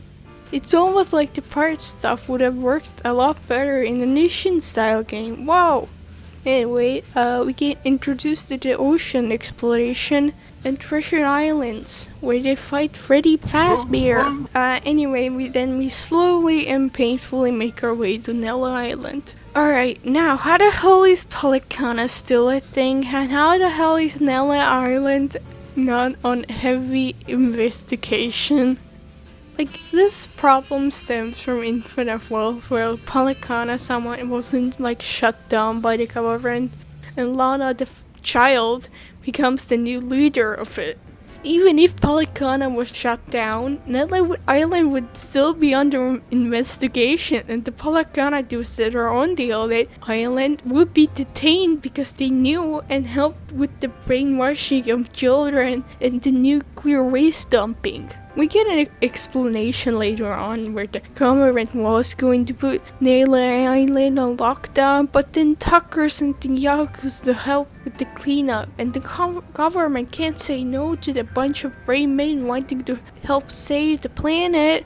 First of all, yes they can, and second of all, that doesn't really make any sense how like nonchalant they are about this whole thing. Also, there isn't even someone of like, I don't know, a government member or police to look if they are doing their job. They could still be putting nuclear waste down there because no one seems to be looking over at Nella Island. Yeah, it's dumb and stupid, and it doesn't make any sense. But it doesn't matter, so whatever. Anyway, the game fights the Pelicana and they meet Shigaki and Rodi Rikuzu. I'm not saying that name right at all. We get a lore dump about Yakuza 7 and 8, and then we meet Nishida and Minami. And the Curry and the insane Saitama is coming to get Majima back to Japan in like a day. So they go back to the boat. But before they do that, Majima has to fight the Pelicana guys again because there aren't enough unnecessary fights in this game. So they decide to go to Madlantis, and we get lore up about Madlantis, Esperanza, and Tucker. They get attacked by men in black. Oh god, not again. Ooh. They fuck him up and get $200. They go to Madlantis, and then the queen rules over sharks eating some people. And I'm sure bringing a child into a lawless place like Madlantis won't go wrong in any way. More lore dump about Atlantis, and we get introduced to the Cannon Baseball, which is a cool minigame, but why did they have to make it mandatory? Why couldn't we go discover it ourselves? I already know it's to stretch it out the game, but my god, I still can't get over it. They make their way to the bar to meet up with Jason and Masaru, but OMG, Majima gets to fight Keith for the 4th time! My dreams have come true! Oh, I really hope we get fighting for the 5th time. That'd be so cool. Majima beats up Keith, and then we learn that Jack put a bounty on Majima, and they become worried about Moana. Oh, she's got nowhere to run on New Rich Island. Well, maybe you shouldn't have left her there. Oh, and something about Mortimer. I don't know why he is like established as like an important character, because he is not. They try to get into the Pirate Coliseum, but they can't because the ship is too shit. So they're off to Honolulu. Oh, hold on, that island looks treasury. We better go check that out. So they go do that, and we get a gun and meet Captain Beef and hear his sad backstory of being a streamer. Anyway, they go to Honolulu, and Majima has to fight some random menacing men for some reason. Anyway, they go to Resolve, and then we have the fucking fortune slip sub-story. I don't understand the fortune slip. I don't need any more shit to pick up, please. I don't understand why this thing was in 8. And I don't know why this thing is in this game also. Like in 7, it was the Tojo clan badges which was connected to the story, but it's just fucking fortune slips, which is really dumb and random. Anyway, they get the buff white guy to fix their ship, and then we fight the big buff white guy, and we meet Julie. While they fix Goromaru, we have to get more records and $10,000. So they start heading back to the bar, and then we get the street surface up story, which again, like other things in this game, didn't need to exist. After that, we go back to Resolve, and we get a full-on tutorial for the Aloha links that I'm actually really glad that exists, because I just don't remember how to press the square button. I'm so glad for reminding me, my god. They get introduced to the bounties, which is how you earn most of the money in this game, and it's just so whatever, so lazy. Anyway, we go get the bounty, and we get interrupted by Aloha Happy sub-story. And then we get interrupted by the cat sub-story. And finally we get to go to the bounty. After that, we get a call from Julie, and we get the hook, which you can use it in combat and get more treasures. So after all of that, you need to get 15 crew members and $10,000 to progress to the plot, which is again like that unnecessary. But anyway, after you do that, you get a bigger boat with more stuff and go to Reach Island to show Mona the boat and spend the night there. Wow. The next morning, they finally go to Atlantis to the Pirates Coliseum, and we get a very epic entry where they slide down a waterfall and make Coliseum fights look cooler and more fun than they actually are. They win the battle, and the queen wants to see them, so the gang finally meets the queen and Samoa Joe. The queen gives Majima access to more areas, and there's Naomi, who's Jason's daughter, and is somehow working for the queen, and she whispers there's a secret on Nelly Island. Oh, and don't worry, the plot is finally starting after 10 hours. Oh yeah, Mortimer is also there for some reason. Jason tries to get a hold of Naomi, and Majima go on their way back to the boat, but they get stopped by a dude. So they say, come check out this shortcut, and then they take the shortcut. But oh no, the boat stops working, so they can't take the shortcut back. They head back, but oh no, Noah gets kidnapped by the Pelagana guys. Who could have seen that coming? You're telling me when you take a kid to a lawless and dangerous place where there are prostitutes in cages and people cheering on people getting murdered, he can easily get kidnapped there? Gosh, what a surprise! Anyway, Majima calls Jason and they agree to meet at the bar, and oh my god, I'm finally free of the child. I can finally be by myself and you can't leave. It is actually very annoying that you can't be by yourself and always stuck to your hip the entire game, including Premier Adventure. Since I couldn't leave, I did some karaoke instead, and fucking Jason looked the happiest he's ever looked in the game. And that was the hardest I've laughed in this game. Anyway, they beat up some Pelicana dudes and you go up to the roof with your hook. And somehow there are some guys on a pole that you have to fight off, which like looks impossible how they got like on the pole, but whatever. You fight them up and you go unlock the door for Jason and Masaru.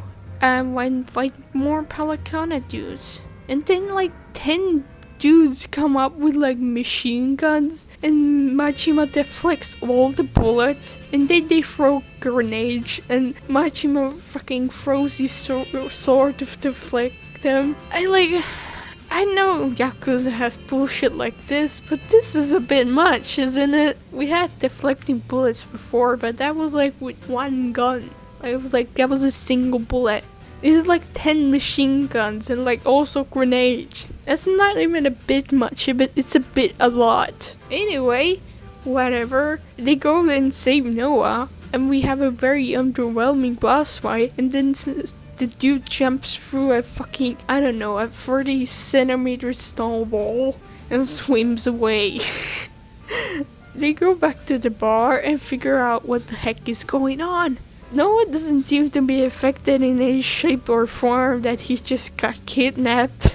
He's even setting his back against the door, so anyone can just grab him again. Like, nobody seems to be concerned either that like Noah just got kidnapped and he's just like acting normal. This was also a problem in the older games where like Haruka multiple people die and has been kidnapped like 4 or 5 times, but she also wasn't very much affected by it. But like they should have learned from this by now, man. Also, at least they try to keep Haruka out of danger, whilst in this game they keep dragging Noah into all of the danger, and they act surprised when he almost gets hurt. But yeah, they go back to Honolulu to talk to Naomi. Before that, we get introduced to the game's by bad guy's plot. Jason wants to go check on an old friend, so we go there and the old friend dies and you get revenge on the devil flags. They go to destroy a ship and you go to an island to get the devil flags, and again you go and destroy another ship and you get this stupid fucking pirate's pose, and then you get to the island. That's when they get the Sea Dog Magnus gouge unlocked and introduced to the 5 bad guys. After all of that, we finally get to see Naomi. And we get to see Naomi, who explains what the heck is going on. And Jason's wife, who I'm sure is happy to know what kind of adventures Noah has been up to.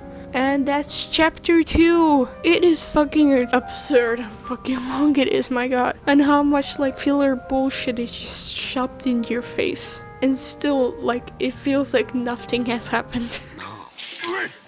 Majima.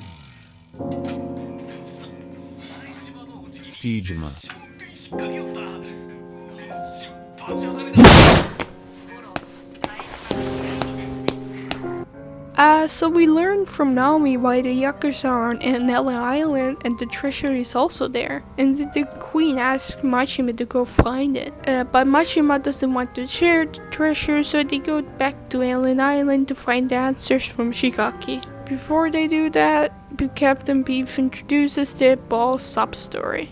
So they go back to Nella Island to confront Shigaki, who doesn't make it obvious at all that he knows about the treasure, and then they have to fight Shigaki and his bros. Shigaki then reveals why they are involved in this and why they tried to kill Majima. They were trying to find the Esperanza treasure, and Saejima and Majima are in the way, and they decide that killing Majima and Mad Latus would solve that. but for some reason they decide to dress as the Haku to do that. Like, if they were dressed in black with a ski mask, they could have then suspected anyone could have been this fucking kidnappers. Like, it could have been some like random pirates or Jack's crew, or like people who just like to kidnap children. Majima forgives them very easily and asks him to team up. Jason was also more concerned with them trying to kill Majima instead of, I don't know, them kidnapping Noah. Also them almost killing him. But okay. Oh yeah, Majima responds to that with like, oh, he's human. Everyone makes mistakes, don't they? Yeah, mistakes that everybody makes, like kidnapping a child and trying to kill people with 10 machine guns and grenades. But well, anyway, they joined up together whilst they were talking. Oh no, Saijima's here. Saijima, dressed up like a schoolboy, meets up with Majima and tries to convince Majima to come back to Japan and finish his job. Whilst doing that, he shows off his tattoo, and Tiger scratches him, and then you get the Saijima boss fight. After that, the fucking Tiger literally pisses on him. Noah's like, ooh, you really got it out for him. And Saijima for some reason lets himself get tied up. And then Saijima asks why he doesn't want to go back to Japan. Majima says, well, this kid saved me by giving me some waters, and I promised him to show the world. Saijima asks, what does that mean? And Noah starts coughing to remind you that he has asthma. And Majima's like, I don't really know what that means. And then Saijima brings up a very valid argument that you just keep wandering around with no end. And Noah has a dad who should do his job of being a dad and take you on an adventure rather than a stranger who he just met days ago. He also got to finish his job of helping thousands of Yakuza who need a job and a home. What does Majima say? Oh, hey, how about I give you a gift? What is that gift, you ask? Well, it's the treasure that's on this island. Hey, I'll even give you the life elixir and fix that life-threatening disease, also known as asthma, you got. And then everyone claps, and Saijima's like, what's going on? And yeah, that's sure is my Saijima now. I seriously can't believe how badly they fucked over Saijima's character. I can't believe how they thought having a new character spinning all over the older characters and expecting us to go along with that. Like, I don't even particularly care about Saijima, but fuck me, Jesus Christ, that was physically painful to watch. And when he makes a very valid point on Majima coming back to Japan and to finish his job, it gets turned into a fucking joke. No, you don't understand. It's really important that Majima gets this random kid the treasure and not finish his job of helping thousands of Yakuza get a job. That totally makes sense. That doesn't feel forced at all. Like, if they turned Saijima into this much of a joke, then I would rather have him not be in this game at all. Fuck it, put him back to prison. It would have been somewhat funny at least. Anyway, let's move the plot forward before I lose my mind more. Nishida and Minami then join your crew. They go to meet up with Taku's lawyer in Honolulu to get a meeting with Taku so they get closer to the treasure. Before that, they get the start of the Minato Girls Substories. They go and meet the 90-year-old lawyer and get the meeting with Taku. Before that, Majima goes to the bar to ask help with the Minato Girls. And we have to also go to Julie's Gearworks for like some reason. Like, that couldn't be like a suggestion. Whatever, man. This doesn't matter anymore. Nothing matters, man. Anyway, in order to meet up with Tucker, you have to fight in the Coliseum to have access to the area where Tucker's in. Once you've done that, then you can go meet up with Tucker, and then you fight some bodyguards, and then Tucker waves at them and rides off. Majima rides after them. They end up in a cave where they fight with some dudes, and Jason and Masaru get caged. As you make your way through some closed door, bad dudes, a laser room, more bad dudes, and a big rolling ball. You fight a big robot and get Jason and Masaru out of the cage. You finally meet Tucker and he tells you about the lore of the lost treasure of Esperanza.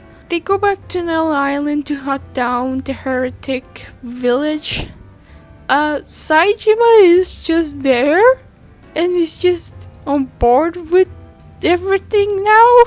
No cutscene or anything. He's literally just standing there.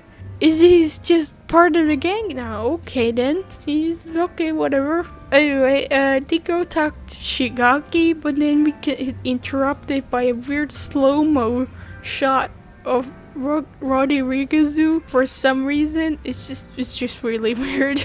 They ask Shigaki about the village of heretics, but they are still searching for it. Thankfully, Noah conveniently found an old man living by himself, so they go to check it out. They stumble over some rocks to the house and find pictures with the old man and Bryce, and also a silver coin. As they try to wake the old man up, Rodriguez shows up and attacks Majima. Then Majima then beats up Rodriguez and we get a really funny scene of the pelican and you're just casually sprinting there. Majima and Noah run to Shigaki and they all gather in the church. Nishida and Minami take Noah back to the boat and the pilot kind of dude set the place on fire. You have to fight against Rodriguez and his bros, and then there's the lamest slow-mo shot of the game just walking. It's so bad, it's just sad. Also, I want to let you know that the buildings are still on fire and aren't brought up at all. How the fuck did they forget something that they wrote 5 minutes ago? How did no one seriously notice? No other characters stand up anything about it other than like the Yakuza who ran away. If you're not going to follow anything up to that scene, why would you keep it? We learned that Rodriguez is connected to Samawa Joe and we get his dad's lore or something. Oh, and from now on, Saijima has like a line of dialogue to remind you that he's in the game. And like every time he shows up, I get a little jump scare by it. Anyway, they all team up, yay! And that's chapter 3. The story's finally getting somewhere, even though it still feels like nothing happens and it takes forever to do it.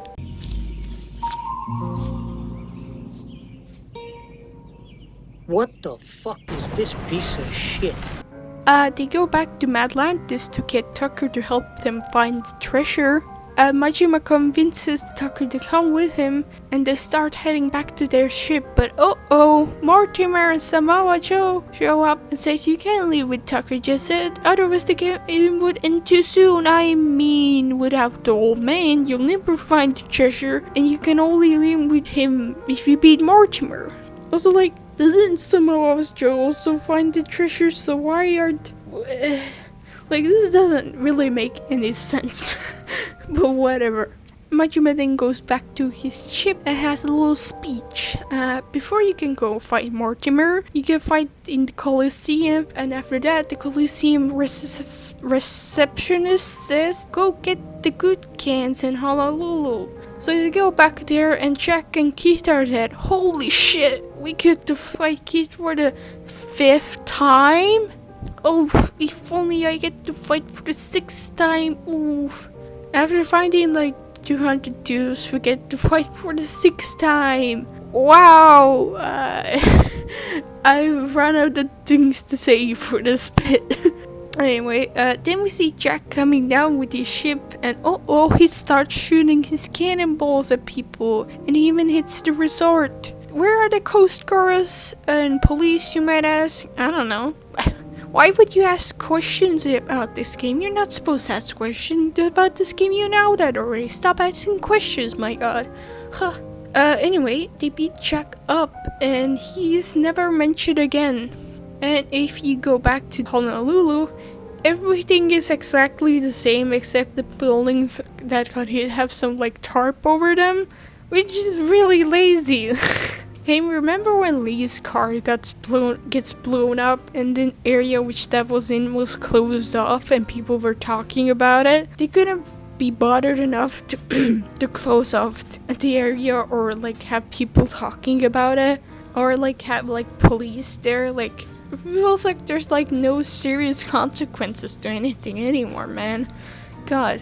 Anyway, they go back to the Coliseum and Mortimer shows up to say you gotta go talk to Samoa Joe, and you do that. Then he says he wants the contract he has with Rodriguez to hold up or some bullshit, and then Majima tells him to eat shit in a more friendlier manner. And then you gotta go fight some dudes. After all of that, finally you go fight Mortimer. Wait, Nishi, I mean I become to tell you that Masaru has portrayed them. So Majima goes to talk to Jason and they go to confront Masaru and you have a boss fight with him. You go to talk things out in the barn. Turns out 7 years ago he took money from Mortimer to sabotage the ship, but gave it back 5 days later.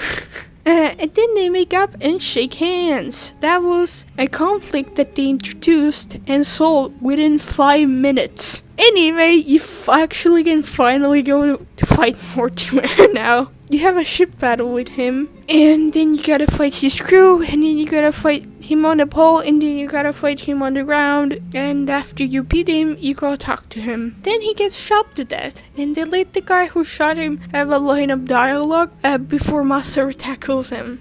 By the way, Noah's there and sees Mortimer get shot. Does that affect him or his butt up in any way at all? You already know the answer. No, it does not. Man, I'm so glad that nothing matters in this game. That's great. I love that. After all of that, you can finally take Tucker to the island. You know what's the most fun part about all of this shit that has happened since Samoa Joe came to talk to you? Is that you could cut all of that out and nothing would have fucking changed. Sorry you gotta do all this extra bullshit before we actually progress the plot because we're gonna waste your time as much as possible. Majima goes back to the ship and Naomi is waiting for him there and asks why he hasn't reported to the queen.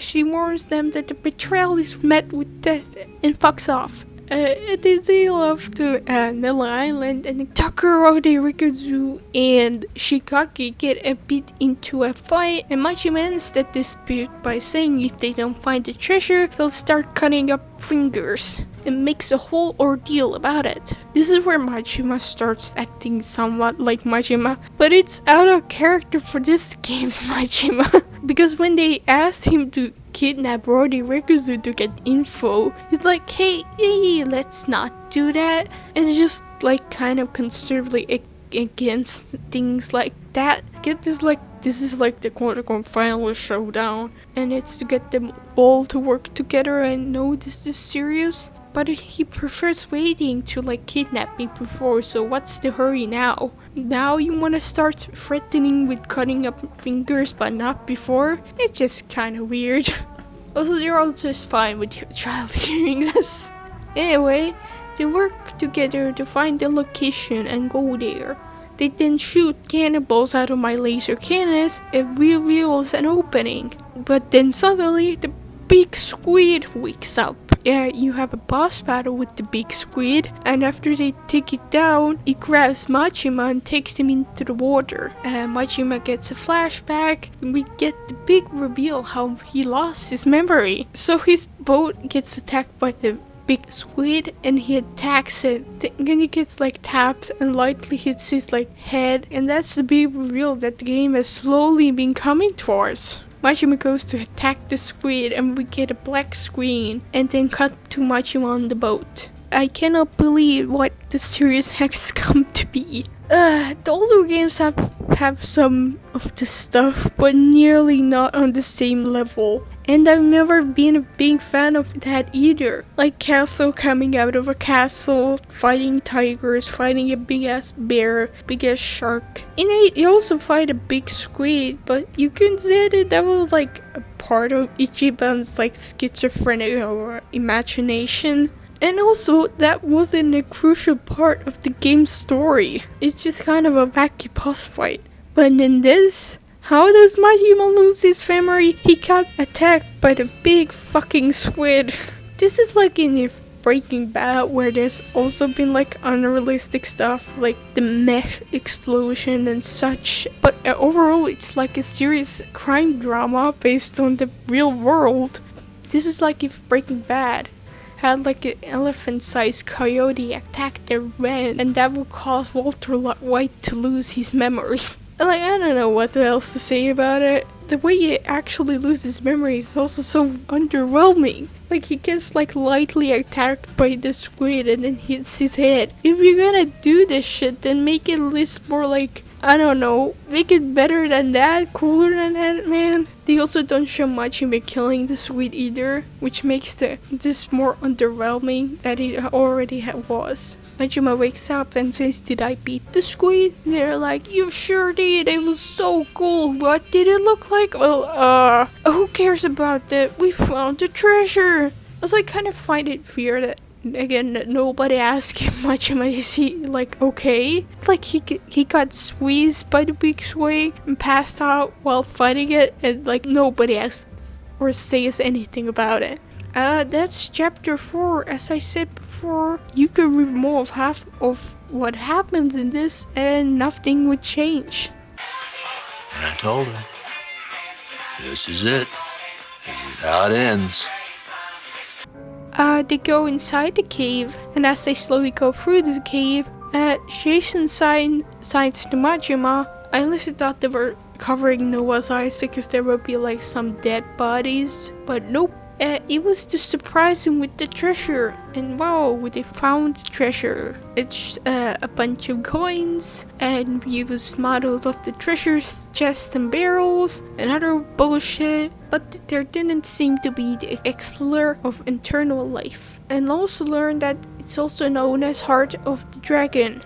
Jason said that it wasn't there, so he could cure his child's very lethal and deadly terminal disease known as asthma. And then Nishida and Minami come rushing in with the big grilled squid on a stick, and I don't know, man. I don't know. I don't know, man. And Noah gives the squid necklace as a present to Majima, and we see Noah reporting to the Queen of England. We see her coming after Majima on her big ass ship. Some of what Joe calls Rodriguez to warn him about the Queen, and the Rodriguez goes to warn Majima, and you go have a big boss battle with the Queen. You fight her ship, and you fight her dudes, and you fight her dudes again, and you fight some more dudes, but now with a bear and a tiger. Then Naomi shows up with her face dirty for some reason. Majima's and his crews aren't even though they were the one fighting. The Queen then fucks off, and you fight some more bad dudes. And then Naomi says she refuses to let her dad make the "I told you so" face at her, and then she jumps into the water. And yeah, what was that about? I don't know. Then we see the Queen right back to Atlantis, and is refused entry because Samoa Joe took Atlantis all to himself. And then she fucking dies, and that's her character. Samoa Joe calls Rodriguez and says that he's holding Moana hostage. Gosh, who could have seen that coming? My god. And if they didn't give him the treasure, she's dead. Majima tells him to let Moana go, and then each of them get a turn to grab up the phone and tell him to fuck off. Shigaki goes off to tell that he doesn't care about the girl, he's not giving the treasure away. Majima then says that's all it takes for you to let a little girl die. Money ain't so special. And then Majima also gets to have his little line of dialogue. Shigaki goes on how the Yakuza took men like us to spit us out. We've been crawling on our hands and knees since it all went shit under your watch. And how Majima was the man that took everything what he wanted with no pity. And every man's dream is being like him. And what's Majima's response to that? Leaving a girl to die, that doesn't make you Yakuza, that makes you a mod. Cross the line and you'll never come back. Majima, who do you think the Yakuza are? Also, who do you think Majima has been for the past like 30 years? He is the mutt, literally. I think Shigaki already crossed the line when he became Yakuza and kidnapped Noah and tried to kill Majima, Jason, and Masaru. Shigaki also makes a valid point how they like fucked up and hundreds of thousands are on their knees because of it. And the response Majima gives is so weak and contrary to what we've learned for the like past 20 years of these games. I know Majima has cutting his like memory back at this point, so this is just bad. It's just so weird and bad. Shigaki asks what side Radirikizu is on, and then Noah says that they're no better than the bad guys. No shit, your ex-Yakuza literally kidnapped you? Also, Bucko, who the fuck do you think the pirates are, since we're the pirate known as the good guys? I haven't said anything about this yet, but it's also kind of funny and ridiculous that Majima's weapons are 2 swords and a knife and a gun, and Masaru is like a big knife. They shoot down ships with cannonballs and machine guns, yet they haven't killed a single person. I know it's a bit like part of it, it's like game's logic, but in the older games, it is mostly punching people, and the games where you are actually wielding a gun and a sword, you are actually killing people. Anyway, Majima says he isn't a bad guy, he's just making a bad call. Yeah, kidnapping and trying to kill Majima was also just a bad call. Also, the whole thing could have been avoided if Majima just said like, I don't know, hey, let's all work together. We're going to get the treasure and Moana. Even if you took the treasure now, you think Samoa Joe won't come after you? This whole thing feels so forced and dumb. Also, Saitama and Jason teleport farther away in one shot and teleport right back, which is kind of funny. You have a boss waiting with Shigaki and his bros. After you knock them out, or I guess sword them out, Shigaki then charges at Noah with a knife, and Jason takes the fall for him. Also, the way like Jason gets stabbed, the way it looks like when they roll. Shigaki's knife is in his like side, is like next to his side, and the next thing is literally just like slashed in his stomach. So that's just kind of weird and doesn't make sense, I guess. I don't know, it's just weird. Jason gets stabbed and they have a dramatic moment where Jason's like, take care of my family and shit, and Tucker and Saitama take him away to the hospital. Noah's crying and Majima's comforting him. Then Majima asks Shigaki to join him, and Shigaki does because he can't take seeing a kid crying, but he sure can kidnap a kid and charge a knife at him. Majima says to load the treasure first and then save Jason and Moa. I get saving Moana, but how are they only going to save Jason? He's already going to the hospital. You can't save him more than he already is. He also says Noah deserves the world all of he's been through. Like, all of you put him through, honestly. Also, it's just so corny and it does not hit at all. Now, we cut to Majima talking to Samoa Joe on the phone with a bomb taped onto him. Moana gets safely back to the ship, and then Majima takes the bomb off and attacks Samoa Joe, and then Samoa Joe does the Samoa Joe, and Majima passes out. Also, I don't know why the bomb is there in the first place if it just takes it off. Like, if it was never there, things would have played out the same.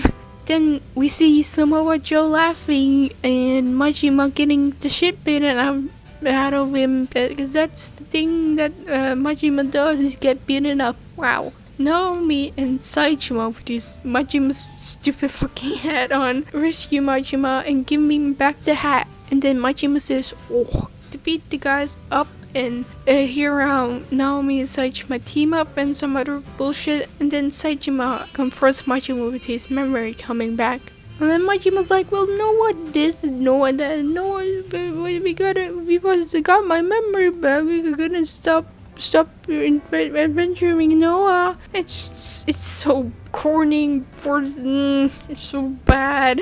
Anyway, Naomi interrupts them because she left without them, and then their plan is to take over the main cannon bay, and they go do that. You fight some dudes, and then Majima breaks some doors and says his line, "Balls out, kiddo."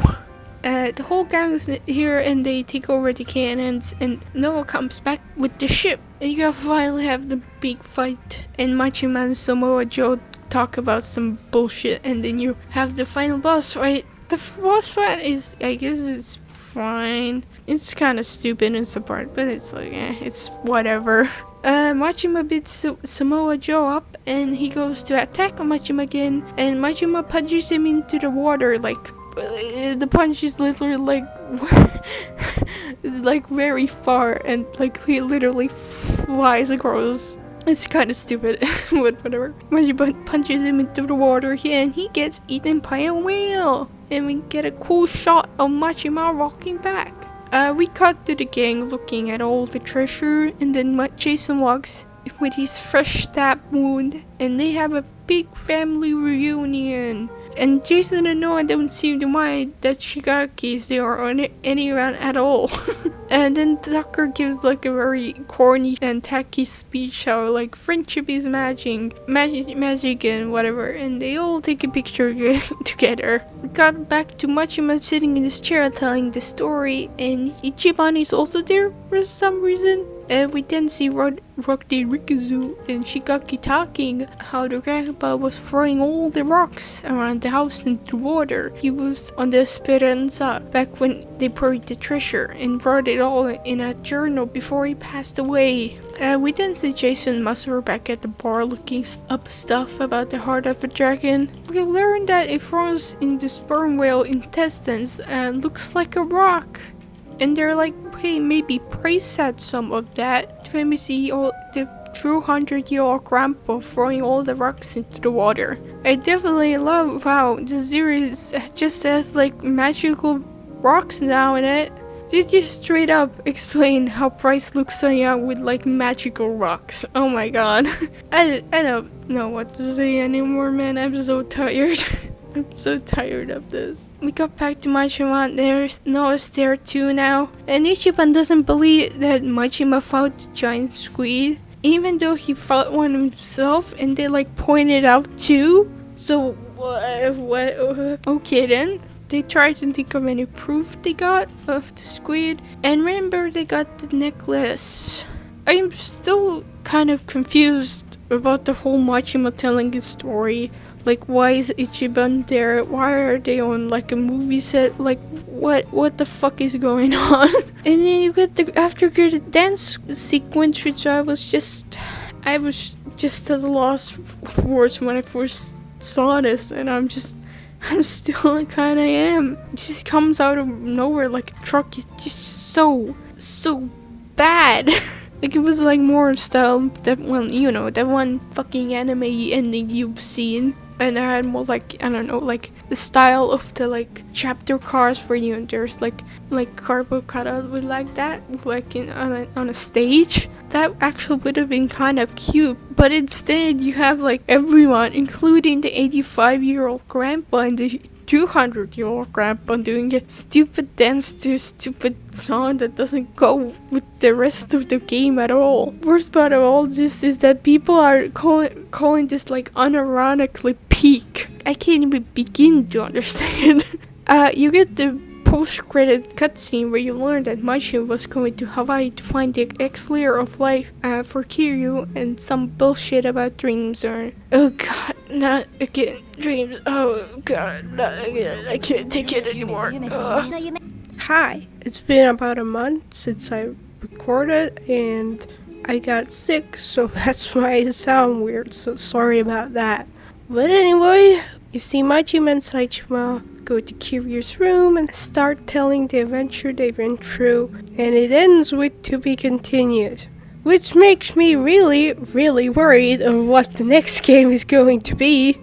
Like, are they going to go search for the fucking sperm rocks to cure Kiryu's cancer? because that's what they made it look like. Also, they just could never mention anything from this game again. But yeah, that's it. That's the story. And basically learned, hey, the real adventure was the friends we made along the way. I don't know what to say that I already haven't. The story fails to deliver on anything, nothing makes sense, and nothing matters, and everything just sucks. Just so much reused bullshit to stretch out the game. Like, the older games, of course, had reused stuff, but at least they tried to change it or, like, innovate it. The older games didn't have a thing that the next game have the same literal thing, or fucking take their time to explain what the thing is. Oh yeah, and I forgot to mention this, but why are there recaps? Nothing in this game that happens is worth recapping. I know it's to fucking waste your time as much as possible, but fuck me, man. If I had free will, I probably would have stopped playing this game around chapter 2. But hey, why don't I tell you the 3 things I like about this game? Number 1, playing Mahjong as Kuromi. Number 2, the game over screen. Number 3, the marketable plushies that came out with this game, which I might have spent a lot of money getting, because they're just little cute little guys, just a little girl. I wanna live my life, and you, I'm so sick of you. Before I talk about Majima in this game, I'm going to talk about some of the interviews that came out regarding this game. So, in one of the interviews they asked to describe Majima. Can you just describe who Majima is? He masks his feelings and hides his true self. His past is mentioned throughout the series, yet the true Majima remains impossible. He feels to live up to the image that others have of him and adaptly go along with them. However, in this interview, he suffers from amnesia, exposing his true self as the story unfolds. Does that mean we finally find out who the true Majima is? You'll understand who he is through the interactions with a boy called Noah. It turns out he is just a tough dude who likes to fantasize a lot, laughs. In Gaiden, while remembering his past, Majima looks at himself objectively and realizes who he is. This is a novel story development. However, Majima is not the most conventional choice for a protagonist. His unpredictability, while not the norm, is what sets him apart and makes him intriguing. When a character like Majima becomes the protagonist, it creates a discrepancy between the actions and emotions. And you get frustrated in a scene, but Majima does not even look bothered, you may feel confused. To avoid that, we will need a neutral character who acts the way the players anticipate from the protagonist. But the downside is we'd end up with a boring protagonist. We gave Kiryu and Kazuko their additional personalities to build them into protagonists, but if we did that with Majima, he'd turn out to be a boring guy. To make him a protagonist, we only had 2 options, amnesia or travel back in time. Without amnesia, Majima wouldn't have worked out as a protagonist. So, Yokoyama says Majima as a protagonist can't act like Majima because that would be confusing, which is really, really, really dumb. I have never heard of that being a problem, and also, counterpoint, in Dead Souls, he was just fine. Anyway, to avoid that, they need a neutral character who acts the way the player anticipates, and if they did that with Majima, he would be boring. So, 2 options, amnesia or time travel. Honestly, I'm just kinda confused what he's trying to even say, because the way Majima had amnesia in this game made him a boring character. Like, they did what they described would make him a boring guy. Without amnesia, Majima wouldn't have worked out as a protagonist. Which again, Dead Souls, I think he worked out just fine there. Also, how is amnesia or time travel fixing that problem? I just don't understand. Also, Kiryu has acted out ways I don't agree with, but that doesn't leave me confused. Also, you don't need all the protagonists to act the ways players anticipate. That will make them kind of boring, no? And you can also make moral great and bad people protagonists. You can very well do that. I like that the reason why Majima can't be a protagonist changes. At first, he's a character that only comes to life when he's viewed objectively, and now it's because he would be boring without amnesia or time travel. It's almost like they don't know what to do with him, or who they want him to be. He also said that Ryuji would not be okay as a protagonist because he would be hard to empathize with. Which again, that still exists. I think I know why he said that, because Dead Souls was like the only Yakuza game, if you don't include the Black Panther games and Judgment, that he wasn't involved with, so which is kind of funny, I guess. Moving on. In another interview, Yokoyama says, "In the end of the day, every Majima is the real Majima. I think everyone has a different version of themselves that they show at, say, their company versus in private. But both of these versions are their real selves. I believe humans are creatures whose selves change depending on the environment. So, whenever there's a dramatic change in our environment, we show a different side of ourselves. For example, when you get married and have a child, you start showing a different you to your kid." According to Yokoyama, this applies to Goro Majima too. In a similar way, Majima shows a different side of himself after meeting a young boy, Noah, in Pirate Yakuza in Hawaii. He's forgotten who he is, but he's seen the tattoos. You know, he hasn't been an upstanding person till now. In the midst of all this, he meets Noah and develops something like parental desire to help him make his dream come true. RGT studio director confirms that the Majima we see in Pirate Yakuza in Hawaii is somewhat more neutral than the Majima in the past games. And this has to do with his role as the game's sole protagonist, which the player is supposed to project themselves onto.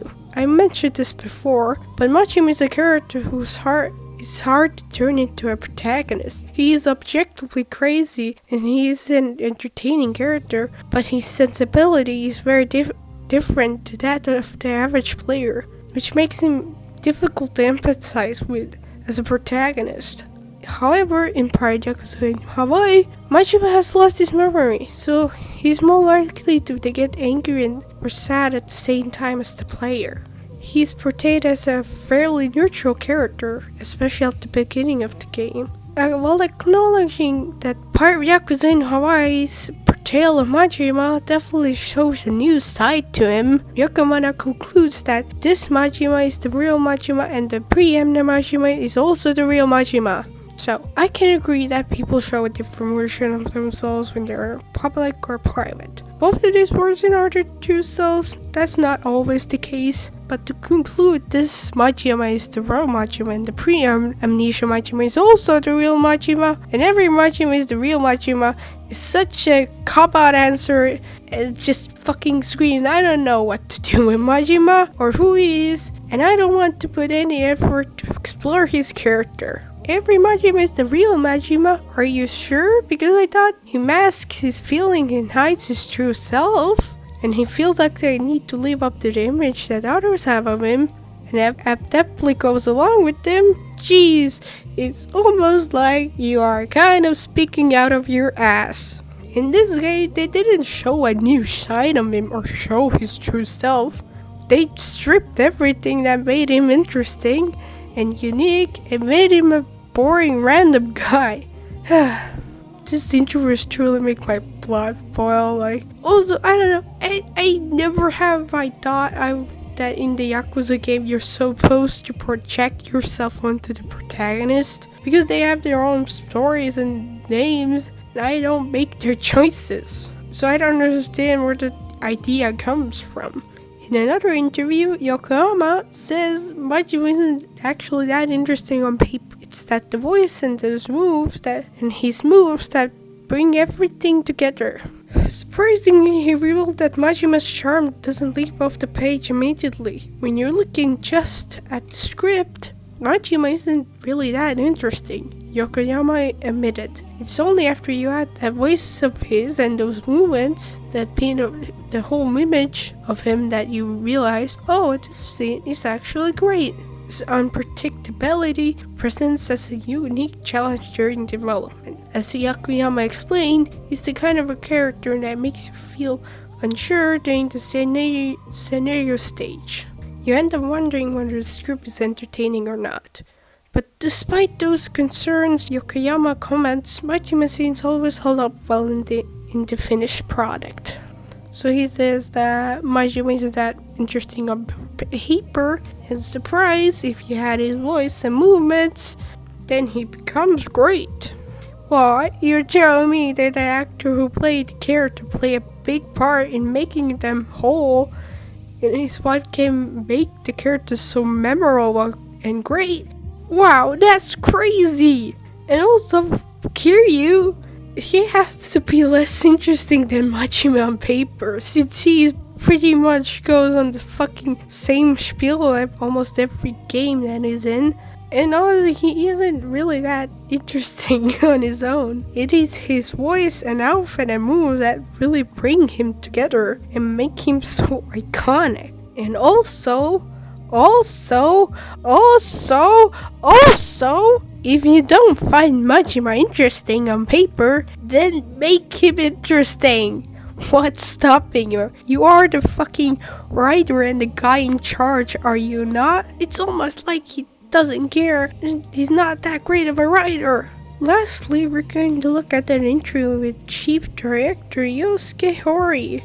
This one is translated with Google Translate, so take it with a grain of salt. What was the reason for featuring the bond between Majima and Noah? It felt that simply becoming rich by searching for treasure was a weak motivation for Majima.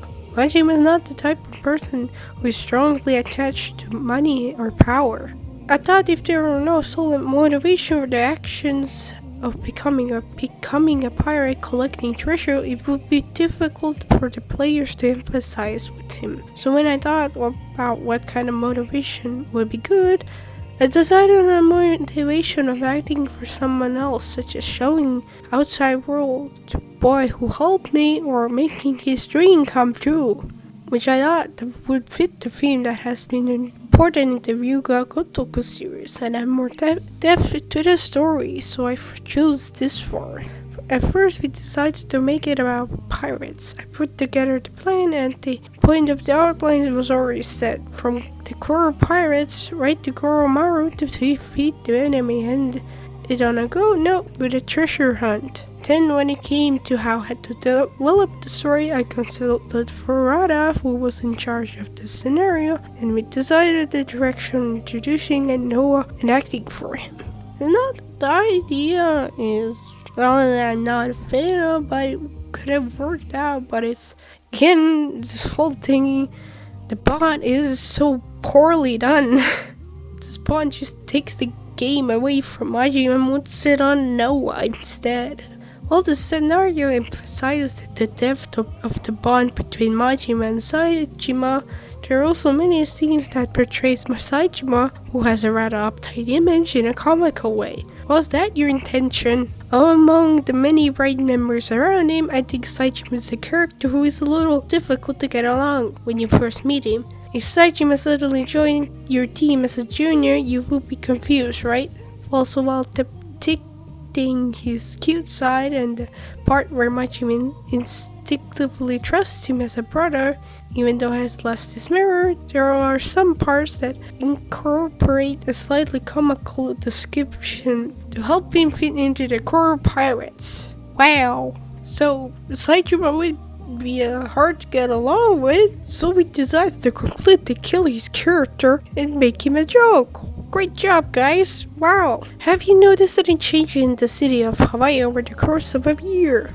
As with Aloha links, some of the townsfolk are still there 1 year after Yakuza 8, while others have been slightly changed. It would be strange for them to be in the same place 1 year after they appeared in Yakuza 8, but it would be boring if they're all the same. So we made small changes to some characters, such as depicting them 1 year later. We try to include this little detail consciously. If you played Yakuza 8, many of the characters we were in Yakuza 8 was also appear, so we're aware of the differences. So we hope you enjoy them. I'm so glad that they spent their time on something that nobody fucking cares about. Who cares about Aloha Links? I'm sorry, like nobody talks about it. Why even spend your time? Like, why not spend it on something else? Like, literally anything else, please. Oh my god. There's more stuff in this interview that I could talk about, but I'm just not bothered enough, so you can go check it out yourself and the other interviews. Also, there's been said that, Yokoyama just wrote the last scene of this game, but he still goes on to interviews talking like he wrote some of this and he is credited for the original story, so I don't know. Even if he didn't fucking wrote everything, he would still have to improve of this shit because he is the main guy in charge. He is the executive director for this series now, so yeah.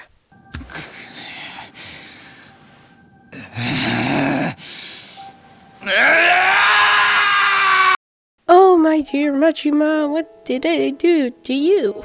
One of the biggest issues I have with this game is Majima. So let's try, keyword try, to ignore the interviews for now and just look at the Majima in this game. Majima in this game is a random dude wearing Majima skin. You could replace Majima with a random dude or fucking Ichiban and nothing would change. Is there nothing that makes this unique to Majima?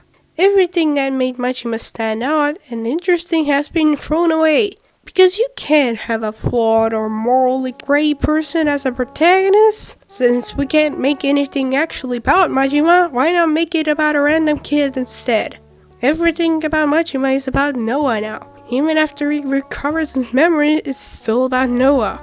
Also, the reason they gave Majima to be obsessed with this kid is so weak and poorly done. Like, he has to make his kids come true because it's like parental desire or something. And through that, he shows, quote-unquote, shows a different side to him. But it's just not a different side to him, he's just a completely different person now. He's just a boring dude now. You know how Majima gets amnesia? Well, that barely comes up, and it's just a joke. Also, since Majima fakes his accent, why he's still speaking in it? I know it's because it's an excuse to not put any effort into writing Majima's character and not bring up any of his past actions, and for him to be just a boring self-insert, or they legitimately might have forgotten about it. I do think the amnesia thing could have had potential, like how we could have seen how we would deal with his past actions. He would slowly remember or have something saying like the past memories from me. But no, it's barely irrelevant and pushed to the side. Who cares that I lost my memories? Let's go on an adventure. And in the end, he recovers them from the big squid and doesn't act any different. Also, Majima's 60 by the way, but he still looks like 20. I like how he just looks like younger as the series progressed. They could make Kiryu look older, but not him, even when he's older than Kiryu. They just couldn't give him like a stripe of gray hair or something, man. It's not like they're not aware of it either, they fucking point it out. I know this doesn't really matter in the grand scheme of things, but it still annoys me. But what annoys me the most is the fact that Majima has a lot of potential. And you haven't done anything with him since the Majima saga. He has just been kinda there for like 8 years now. His character also been kinda inconsistent since Zero. As much as I like Zero, I don't think the transition between Zero Majima and the past Zero Majima was great. I think that's because they don't like their protagonists to be bad people and murderers. Like in Yakuza 4, it turns out Saijima actually didn't murder all those people, it was rubber bullets instead.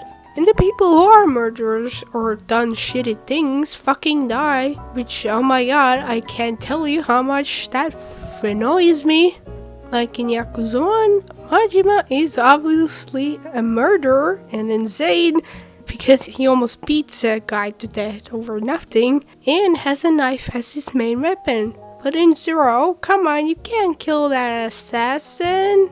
And I've seen people say, oh, Majima hasn't actually killed anyone.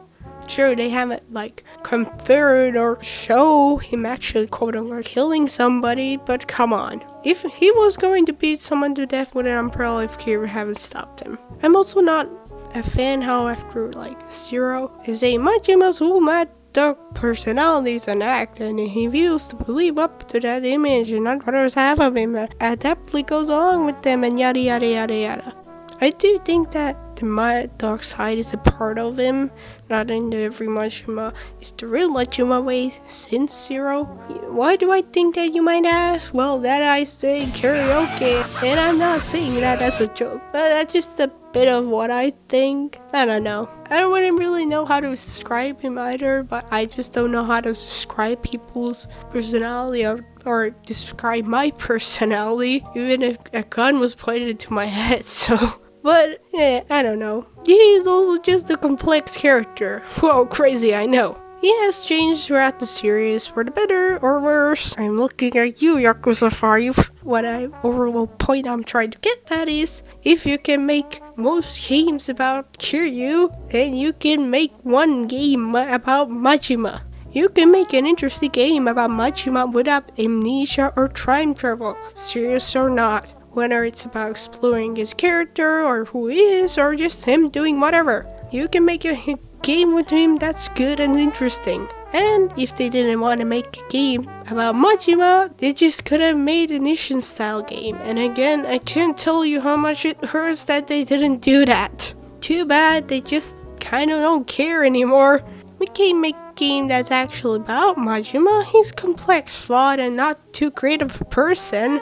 And we'll have to put thought and effort into writing it, but we don't want to do that, so we're just gonna strip off everything that's made Majima interesting and make him a boring random dude. And I get that they don't like Majima and it didn't expect him to be this popular and don't really know what to do with him and what to make of him. But that doesn't mean you have to completely fuck over his character. Why not make an Ishin style game instead? Why not get new writers who care? Or just, I don't know, try to put some thought and effort into the writing. In short, they have killed his character.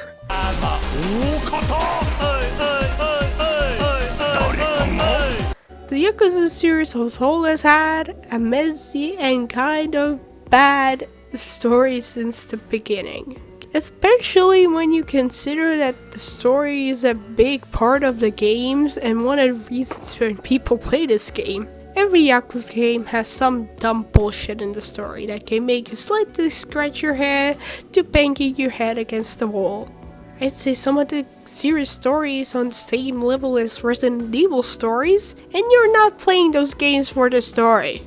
The older games definitely had messier dumb stories, but it wasn't all bad. They all had something or some moment that I liked or appreciated or was good. And even if an idea wasn't that well executed, I can still respect it for trying. And more importantly, it didn't feel soulless. But not with this game. There is nothing in this game that is good that I like or can respect. And it feels so lazy and soulless. As much as I despise some of the story from 5 to the point of making my head hurt, I'll give it that. It definitely did not feel soulless. But this game is just pure soulless slop. All this game has done is ruin the things I like. This is the third game that also has this soulless feeling. Gosh, man, Yakuza 7 was just not perfect, but a great start. Gosh, I wonder what happened. Why are all the recent games feel so soulless? Now, at the end of the day, I don't know what's going on behind the scenes. But I don't think it is a coincidence that since Yokoyama took charge, the game's quality has been going kind of down the drain. It feels a lot more like slop. I also think the game's yearly release is starting to really take a toll on the quality. Now they have they have released these games yearly since the beginning, besides like 2 or 3 times. Has that affected the quality of their games? Oh, absolutely. But they still have released some great games despite that. And I don't think the stories were affected too much by that. But the stories more affected by how they write them. The reason I think that affects it more now is that they try to make the game bigger than ever. Like this big kawaii map and this big motion that has nothing in it, and it is just more quantity over quality.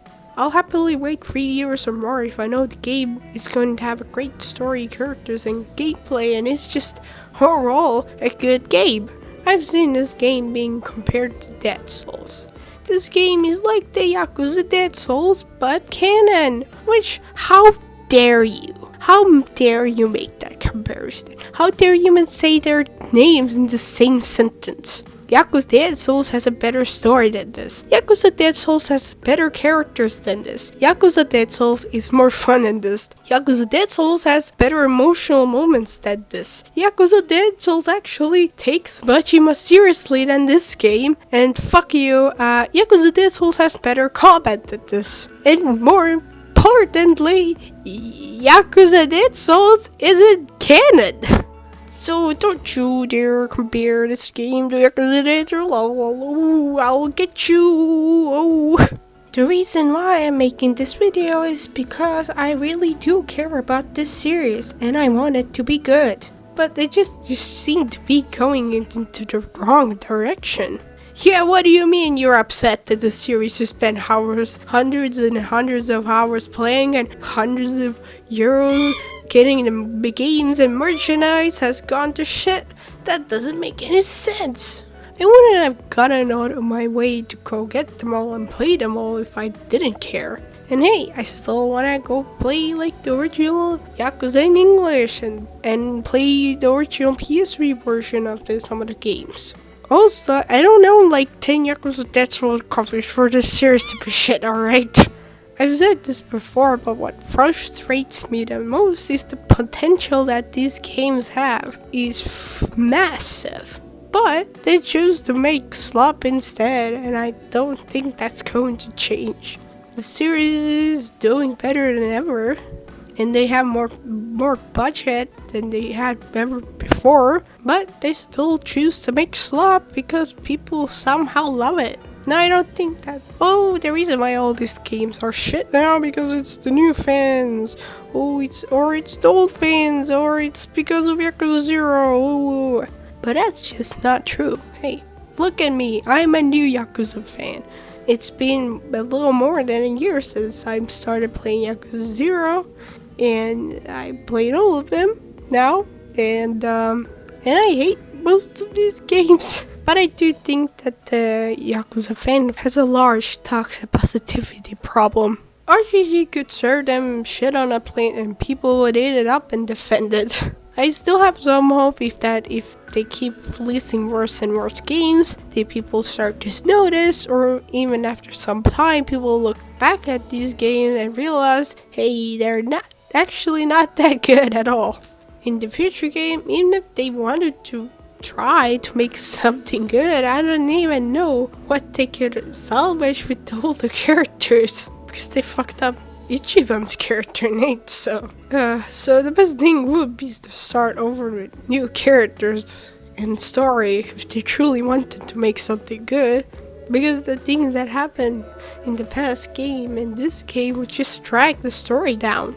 I guess they could completely ignore everything in the past, it has happened before, but they won't do that. Why, you might ask? Because they're gonna use that big Hawaii map again. They fucking made that big map, and buddy, they sure are going to use it. Are you ready to re-explore Hawaii for the third time? What this game broke was my hope in this series. I still hope that this game would be good, even though I was severely disappointed by the last game. I still hope that if I wasn't going to like the story that much, I would still have some fun. But that just didn't happen. The next Yakuza game, I'm just expecting it to be bad. So, in the end of the day, what have we learned? If you want a side game with Majima that's actually good, then just play Dead Souls. Are you ready? 君と本能のままに会えるなら今夜他に何もいらないまだまだ足りない刺激的なこともっとそばに来てよ Baby baby baby 君にロックオン君にロックオン君にロックオン君にロックオン君にロックオン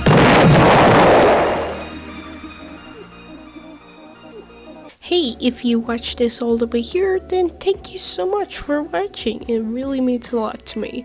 I'm sorry if I'm a bit messy, because I'm just really bad at talking, so sorry about that. But thank you for watching. I'm just going to ramble now, so yeah. There are stuff that I could talk more about, or just go more in depth in, especially in the last two parts of the video, but I just wanna end the video. This video turned out to be a lot longer than expected, and it taking a lot longer than expected, so I want to be done. Maybe those could be future videos, I don't know. Also, the lighting part, one of the, when you look out a dark room and the lighting's fucked up, that's just also in the older Dragon Engine games, at least Lost Judgment. I haven't looked at the other games, so whoopsie about that, I guess. Also, tier list, I put this game in E tier and also put Gaiden somewhere in E tier also. It kind of sucks, and I just wish it didn't exist, because I had more money I could use on another copy of Yakuza Dead Souls. So, but yeah, a lot of stuff has happened, I guess. More like the Yakuza 0 director's cut, which is bad. The new cutscenes are bad. Maybe I'll make a video on it if I bother enough, man. And also played the Black Panther games, which also need to make a video on them, so look for that in the future. That video probably is gonna be like 10-minute max. I just want to put it on the tier list and kind of be done for a while, I hope, at least. This game has kinda made my brain mush, I guess. I don't know, just making this video has also kind of just affected me in a negative way. I don't think it has hit me how kind of bad this game is because I just haven't played Yakuza games I really liked in a while, so I feel like I'm finally going to crash out when I actually play a good Yakuza game. So, but yeah, thank you so much for watching, and I'll hopefully see you in the future video. Bye bye!